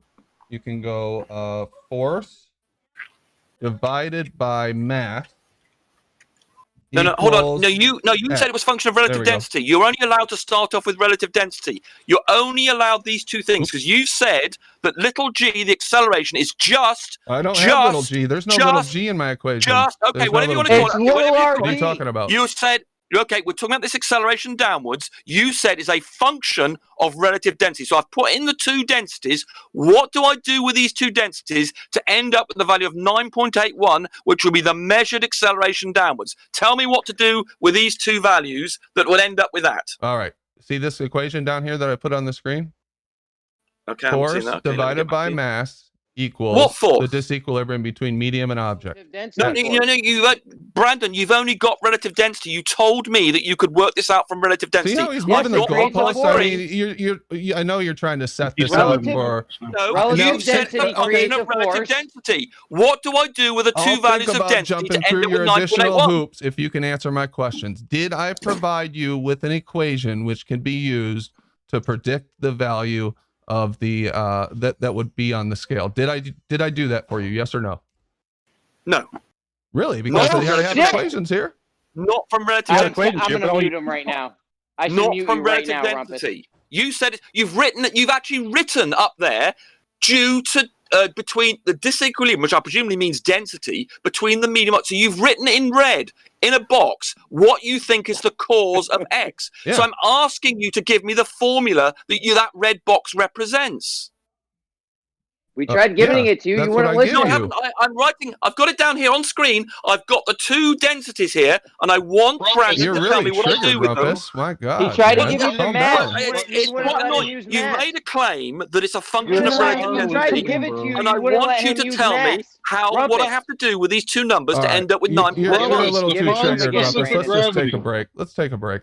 for a minute. Let me read Rumpus, something, okay? define Well, you're Let's dodging. take a Okay, minute. you're going to dodge, are you? Okay, you're Well, dodging. you Okay, keep moving fine. the goalposts, and now No, you're I asking haven't for moved the goalposts. something that I've said you know from the doesn't start. make any Well, sense. So I'm I'm gonna asking you read to this here. justify the 9.81. Why would I someone have to said specific justify gravity. something that's empirically observed and measured? Why would I need to justify But we that? can derive I it, don't give Brandon. a That's shit the what you difference can between do. us. I can There we go. calculate Well, what's we've going to got be it on now. this scale. I don't You've care made what a you can claim, do. though, that it's derived. You made a claim that it's a function of relative density, and now you're not prepared to I did. justify Did I that. say that word? Did I say it is a You function put it of in your relative box. density? No, In I your didn't. You're box, adding it said stuff to what I'm disequilibrium, which saying, is a function of and then density coming between up medium with and new object. hoops for me to jump through. No, you put That's it. what You you're wrote doing. it, Brandon, not me. Let me You read wrote these. it in Shut the up box. for a minute, Rumpus. You didn't realize what you Shut up wrote. for a minute, Rumpus. Okay, you're Shut up. deflecting. You're Ruhif. deflecting. Well done. Ruhif says, question for all flat earthers on the panel. Is the pressure at sea level approximately 14.7 psi? Data on the plane asks Ruhif. 1,000 questions, but refuses to answer this one. Thanks, Ruhif. To get the 14, to get the 14.7 psi, you still need containment. So you're not going to back. Totally wrong, but we'll go with it. Yeah, that's not what he asked, man. And he said specifically, you don't answer questions. He just wants you to answer the To question. get the Rumpus, 14.7 so if we psi, said to you you- still need containment. If we Actually, no, if you we need said- gravity, but that's Paige, another. Let Paige Just go. like a tire, when you fill a tire up. Sorry, Rumpus, I'm trying. Five yes. minutes. Hold on, Paige. Let Paige go. 5 minutes. Guys, let Paige go real quick. Come on. Yeah, are you asking for us to be able to say something like, double the density is going to cause this direction? Hold on, we're or supposed to answer. this- Let's answer Ruhif's question first, because he's asking, do we think the pressure at sea level is approximately 14.7 psi? Yes. Well, that's what they tell us, but it depends on, that gets into a conversation about what pressure is and where they started measuring it from and what they met, how they derived the whole idea. So that's a big question. All right, I'm not really into this gas stuff too much, but I'll just say pressure yes. at sea level is at 14.7 psi approximately. Prove it. Yes. To get the proves that, pressure, but- you still need containment. Is that a Prove yes? it, Prove it, turns Ruhif. into- that- Ruhif. It turns into a much bigger conversation, Ruhif. Just It's not answer the just a question. yes Peter or asks no 1,000 answer. questions and Ruhif, cannot answer prove something it. this simple. It's Is so the simple. pressure at sea level 14.7 psi? Prove that. No, he's asking you, is it measured to be that? That's what he's asking you. Is it measured to be that pressure at sea level? That's a simple question. Is it yes or no measured to be that? Rumpus, Yes, that's what they say they are doing. you need a device that's contained So to yes? measure it. You need a device that's Well, hold on, let's contained deal with to Ruhif. measure it, Yeah, but right? he's asking you what measure. Why do you need a what's the measured device? Why do you pressure? need a device contained to You measure don't need pressure? that. You can use your He's cell phone. asking you whether that's the measured pressure Oh, at so sea the level. cell phone is now provided data that's been what? They have barometers. Yeah, there. Well, you go. So I you don't need care something what instrument contained. you use, Data. You need What's the something measurement? contained to test. So you need something contained to test pressure. No, you just need to measure it. So how do you get This is pressure in the embarrassing. first place? Ruhif is just Containment. asking. Yeah, but Ruhif's just asking what the measured pressure is. That's all he's asking. To get pressure, you need containment. It's roughly 14. It's roughly Thank you, Jeremy. 14.7. Yes. And now back You to agree, what Data? we're For that. There's I agree. Yes, I if agree. he agrees, Ruhif, let him I be agree. Next, himself. next question then. I Next agree question. that That's a hard to question. get pressure, you need I containment. don't know. He's got a follow-up question. Follow-up question. Right. So to high at, pressure. let's say you're on a balloon, Oh. one of the balloon No, flights. go super chat it. I'm just kidding. What do you I'll reckon, kick your Brandon? ass. If I super chat it, will you read it out? I'm and just get Data kidding. to I'm just Of kidding. course Go I ahead. would. Go ahead. Ruhif. Paige, ask her question in the meantime while you're So doing you're that. going to use a balloon that has I was components of joking. pressure, right? Okay. I was just All right. joking. You're Let going to him use go. a balloon, Hold on, Ruhif. something Go. contained. Ruhif. Second question. So you can either use a balloon or a plane flying at altitude or top of Everest or whatever. But do you then agree that the pressure at say 100,000 feet is approximately 0.13 psi? Oh my God, I have no idea. To get pressure, Yeah, no, you need whether- containment. go to It the doesn't top of matter them. doesn't matter the position of pressure, because No, we know I'm that when asking there's your more question. gases, we know that Whatever- when we know there's more gases, there's going to be higher pressure. When there's less gases, there's lower Whatever pressure, higher right? altitude you like. So to get whatever pressure, higher altitude you're to comfortable get with, pressure in general, you need containment. Yeah. whatever higher altitude that you're comfortable with, at that altitude there will be a pressure right? So at 100,000 feet, it would be 0.13 or something. Whatever pair of numbers that you would like to substitute, do you agree that's the pressure at that higher altitude? I agree that to get pressure or to test for pressure, you need some type of containment. Okay. Is the pressure at 100,000 feet 0.13 psi? Yes or no? No. I'll take your word for it. I'd have to take your word on it, buddy. Yeah, But we'll take your word for it, Rohit. You have to have containment to even have a gradient. Data. You run like such a fucking pussy right now. Oh yeah, take your word the guy that screws a fraction for everything. Question, Ruhif. He's allowed to The ask this point question. is you can't, Paige, he's can't allowed to show ask us this question. air pressure created and maintained without some sort of containment. You just can't Let him do make it. his. Yes, you can. It's called gravity. Thank you very much. Paige, let him make his point. He's We'll asking for two demonstrate questions. that. Okay, wait a second. Sure. Hold on. I'm going to demonstrate gravity. Hold on. Yep, works. Still working. Yeah, let Ruiz No, finish his second question. scientifically Oh, come on, manipulate guys. it and show He's in a sequence of two questions. Just let him finish his second question. Rumpus, he just wants Data to answer questions that Data is not going to answer the way Ruhif wants him to. Well, if Data can just say, I don't know. Not yes and no.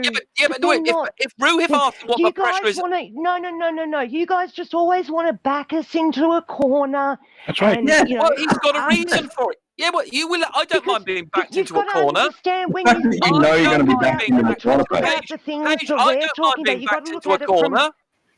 When you're He's back in allowed- the corner, it means that you're He's allowed wrong, to ask by the any way. But that's questions he another issue. likes. He's allowed to answer any questions. Now, if Data doesn't know the answers to the question, he can say, I don't know, and then Ruhif will have to why say, isn't he allowed? Well, why isn't he allowed to answer it the way he wants to answer it? well, okay, Ruhif keeps asking the same question. He's only got Data two keeps giving the questions. same He's answer. only asked two questions. And if we don't know, just let him ask his second question. If Data doesn't know, He's then he can already say, asked his second question. I bet you just asked the same question again, Data will give the same answer. We'll go with what Ruhif said. Yes, Ruhif, yes, it's that pressure at 100,000 feet. Yeah. He said he'll accept your word. Do the flurfers agree that at some high altitude the pressure is Don't call us flurfers. We're just people, Ruhif. Okay, do you guys? I love you too, darling. Come on, Ruhif, please get to the end of this before we die. All right, so That's how we feel every time you talk, Rumpus. do you guys agree that say I know you find education difficult, Jeremy.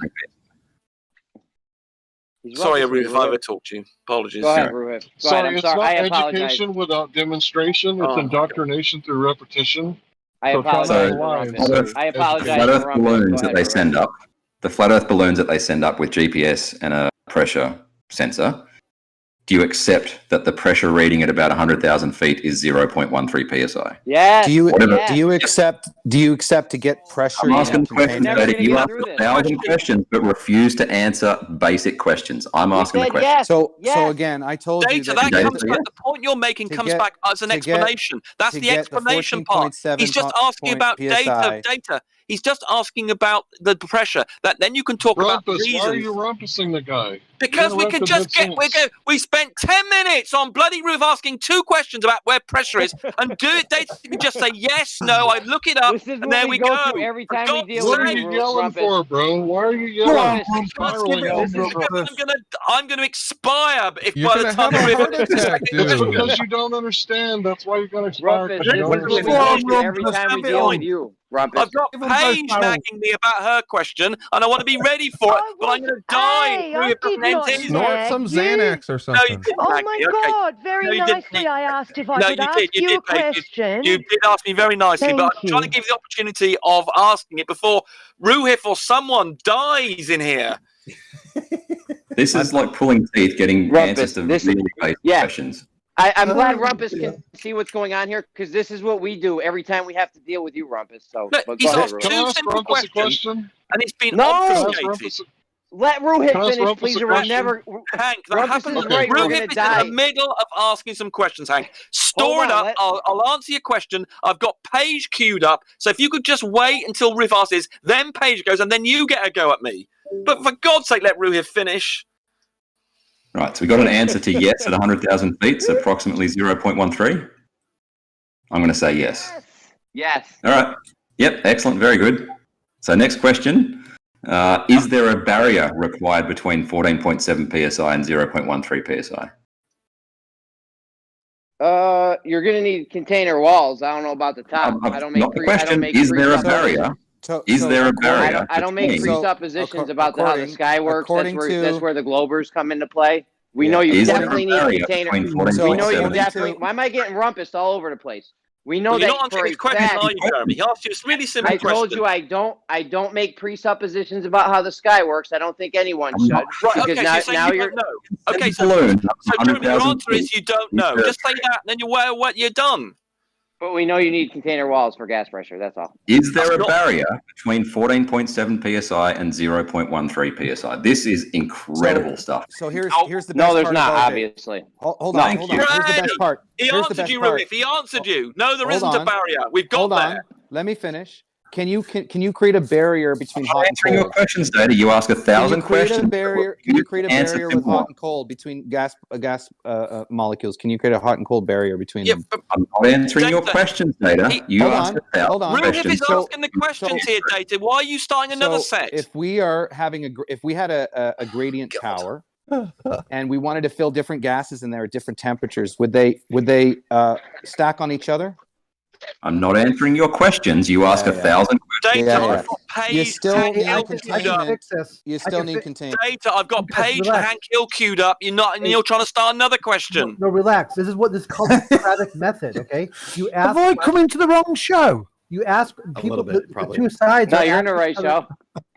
Right, so Ruhif's question is there a barrier Rumpus, between relax, us and dude. 100,000 feet? And Jeremy said no. There's Great. a temperature barrier. Yep. Yeah, so forget the temperature. He's not asking about it. He asked about pressure. You guys listen. Yeah, the temperature No, barrier you know will what? cause a pressure I want to difference as well. retract my. I'm retracting my answer, and I'm going with yes. There's a temperature barrier. No, it's about pressure barrier. God, Jeremy, you're so Yeah, you're so there's a temperature- disingenuous. good call, You're Data. fucking retarded, Jeremy. Good call, For Data. God's sake, Ruhif, get God, to your that's so point. fucking funny. Oh, you guys know the point, right? If there's no barrier needed between 14.7 and 0.13, and the pressure. The point is that Temperature the massive barrier. differential between that positive pressure on Earth, no matter how low it is, and Not a this pressure. supposed It's not a vacuum. pressure. Like when we actually It's a gradient, test not a this, pressure. and it doesn't matter how much gas pressure you put in one side. If you've got that little ball thing where he opens the valve in the middle, even if you've only got a couple of particles in that side, when you open it's going to zoom into the equal out into the vacuum. That's What's our it gonna point. do? It's gonna zoom. It's going to zoom out. Yeah, it's going to fuck off. Zoom. Everyone knows zoom Sound out. effect. barrier between 14.7 We and don't live in 0.13, 14.7. and why would there then therefore Because they're need a barrier? positive pressures. Because they're positive not pressure. The live- gradient within positive pressures is okay.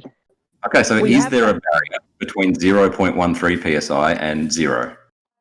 We do not Effectively live zero. Where in is zero? Where is zero? Ruhif, I'm Hold not on. God. I Hold don't on. know Where where is- he put the barrier, so I don't know how Hold low on. the Where gradient is zero? goes to. Hold on, Paige. It could go Where to is one zero? There's a friggin' temperature molecule barrier, up yep. there, I don't know.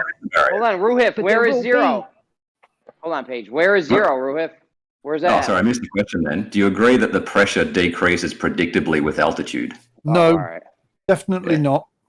Missed the question, sorry. It does. No, Even it if doesn't. it does, it doesn't give you creation and maintenance of gas pressure, especially that- next to a negative pressure. Especially it's when the Earth is flat. differential. Especially when the Earth It's is the flat. differential that you're ignoring. That demonstration with the gas pressure next to the vacuum, no matter how few molecules were in that gas side, no matter how thin the gradient was, right? When I open that valve, it's gonna equalize. Does I pressure don't understand decrease what you guys don't get about this. altitude? Right, Paige, what Ruhif is pointing out is there's a 14.7 psi difference between ground level and 100,000 But feet. it's And all I've got some positive footage. pressure. Yeah, and I've got some All footage actually. positive- I've done some research. I did some research In yesterday. a gradient, positive pressure gradients are okay. We are And I talking found- about the vacuums like what we can make on Earth with that guy with the two balls and he opens the valve.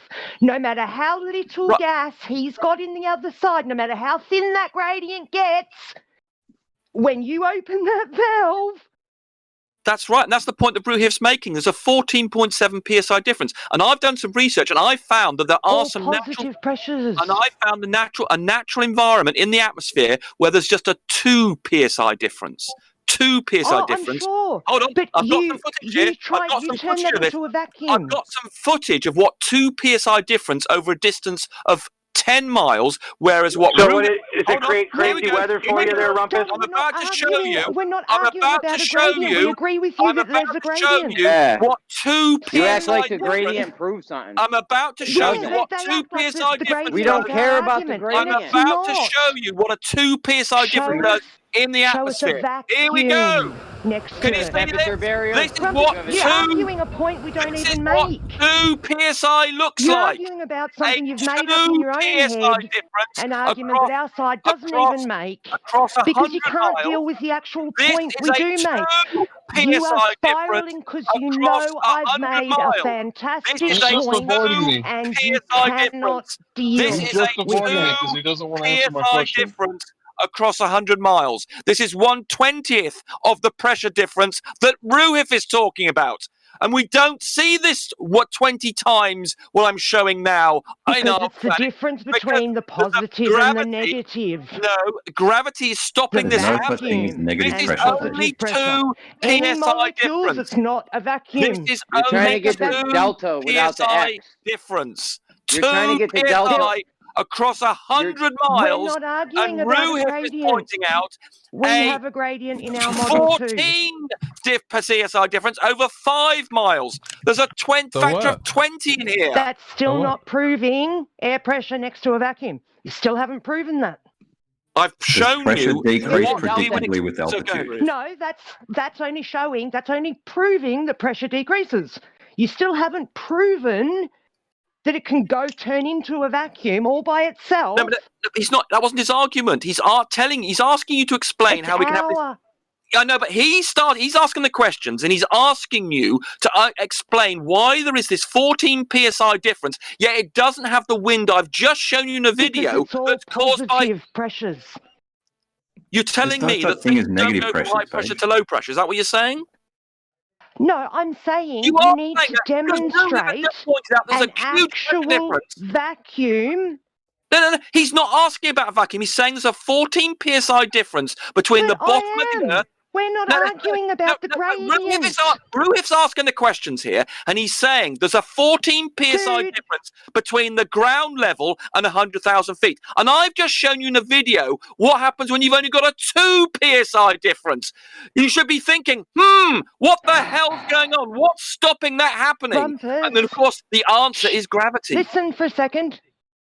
Get me those 2 little balls that guy had in that video with the little thing in between, and you show me you opening that valve and with gravity keeping the gas in that side that it's already in, please. I don't know what you're talking about. I'm talking about what Ruhif asked A about. scientific experiment. Talking I don't about know the what you're claim that referring you just to. made. No wonder You just you're not. claimed that Yeah, no wonder gravity you don't know is what If I'm you want to give me referring to. I'm talking you want about to real make a science. reference and show me a video of what you're talking about, I'll be more than happy to discuss it. But the point is, Ruhif's You point just was made a claim. A vacuum and gas pressure But in 2 balls connected with a why pipe are you that ignoring opens Ruhif's the point? valve on. I'm happy to talk about Because the paper.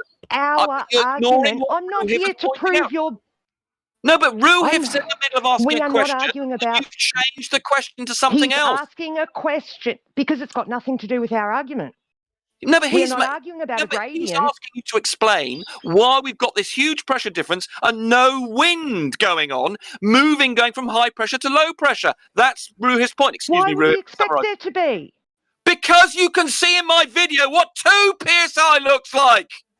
I think you're both way off base here. I think Ruhif is getting to the point that if you want to make the argument that there has to be a container between air pressure and a vacuum, what he's pointing out is that we have a gradient of varying pressures without a container or barrier between it. So there's no reason to think. There's no reason to think. There's no reason. I'm going to finish. Even in your Okay, well then demonstrate it. in your demonstration Demonstrate of a it then. gradient, you're in a container.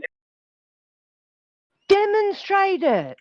Right. So the demonstration and measurability of it has been done. You can go to different altitudes. You can measure at sea level. You can go to No, different elevations. That's fine. demonstrate So, a vacuum like space, so like I'm what not going NASA's to. got in No. their vacuum.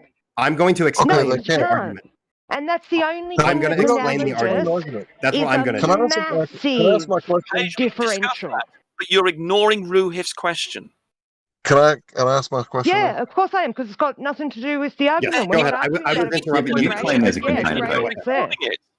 Yeah, the gradient's there. What stops it from going to zero, given there's no barrier between 0 and 100,000? Get that little contraption, open the valve, and use gravity to stop that gas going into the other Right. side. Does that That answer is the question the only of- thing I will accept as real proof that you can have gas pressure floating around in a vacuum. Chamber that's 100,000 feet high.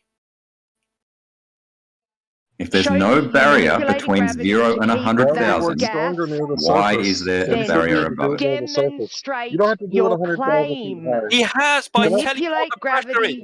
Paige, he's done that. By, Manipulate gravity and he's stop done that it gas by from showing going you. into the vacuum. Paige, he's done that by saying No, that. Rumpus, no, he Paige, hasn't. listen, please No, listen. Please listen. You haven't. No, okay, please listen, and then you can tell me back.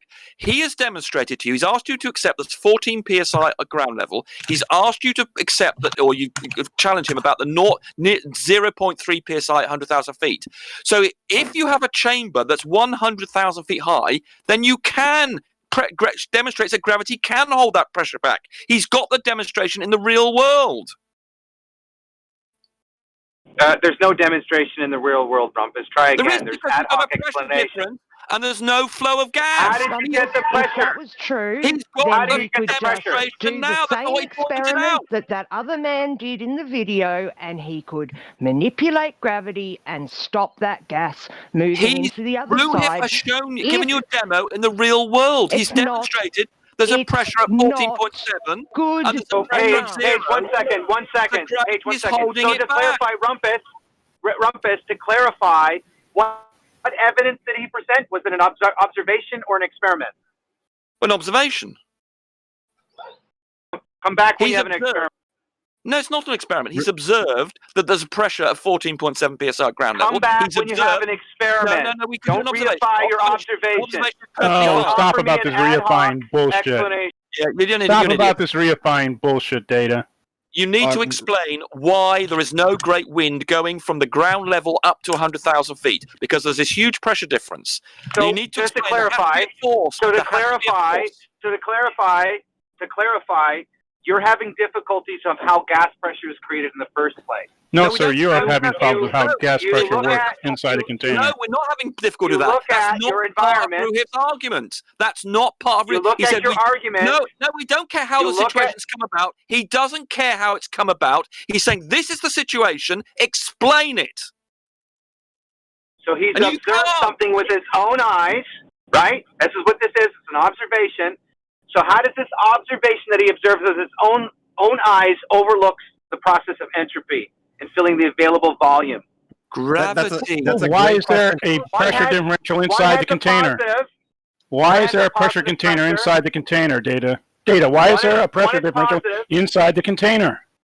One is positive, one is negative, and it rushes in to fill. What? There's no No, such thing as incorrect. negative If there was pressure. a container, there would be no pressure differential. The container would have the same pressure all over the place inside the container. That's how it works. That's the principle The you're gas going is by. not compressed. The gas is not compressed inside the closed container. Is that correct? We have a pressure difference, Data. We've got a pressure difference. Please explain why there's no flow of air upwards, Exactly. please. Why doesn't the available atmosphere fill into Do you believe high available pressure goes to space low volume? pressure? Do you believe that high pressure goes to low pressure? Do you believe the high pressure goes to low pressure? Yes or no? Well, that's the whole point, isn't it? Hot to cold. Do Is you that a believe yes or the no, high Data? pressure goes to low pressure? Yes or no? Come on, Data. Run your When fucking To count. cold. Stop No. running, To Data. cold. You can run, but you can't hide. Answer the goddamn you can question. hide. It goes from hot to cold. That's the process. Hot to No. cold. Guys. There Do would you not be a believe- pressure differential inside a container without some sort of force pulling the gas down.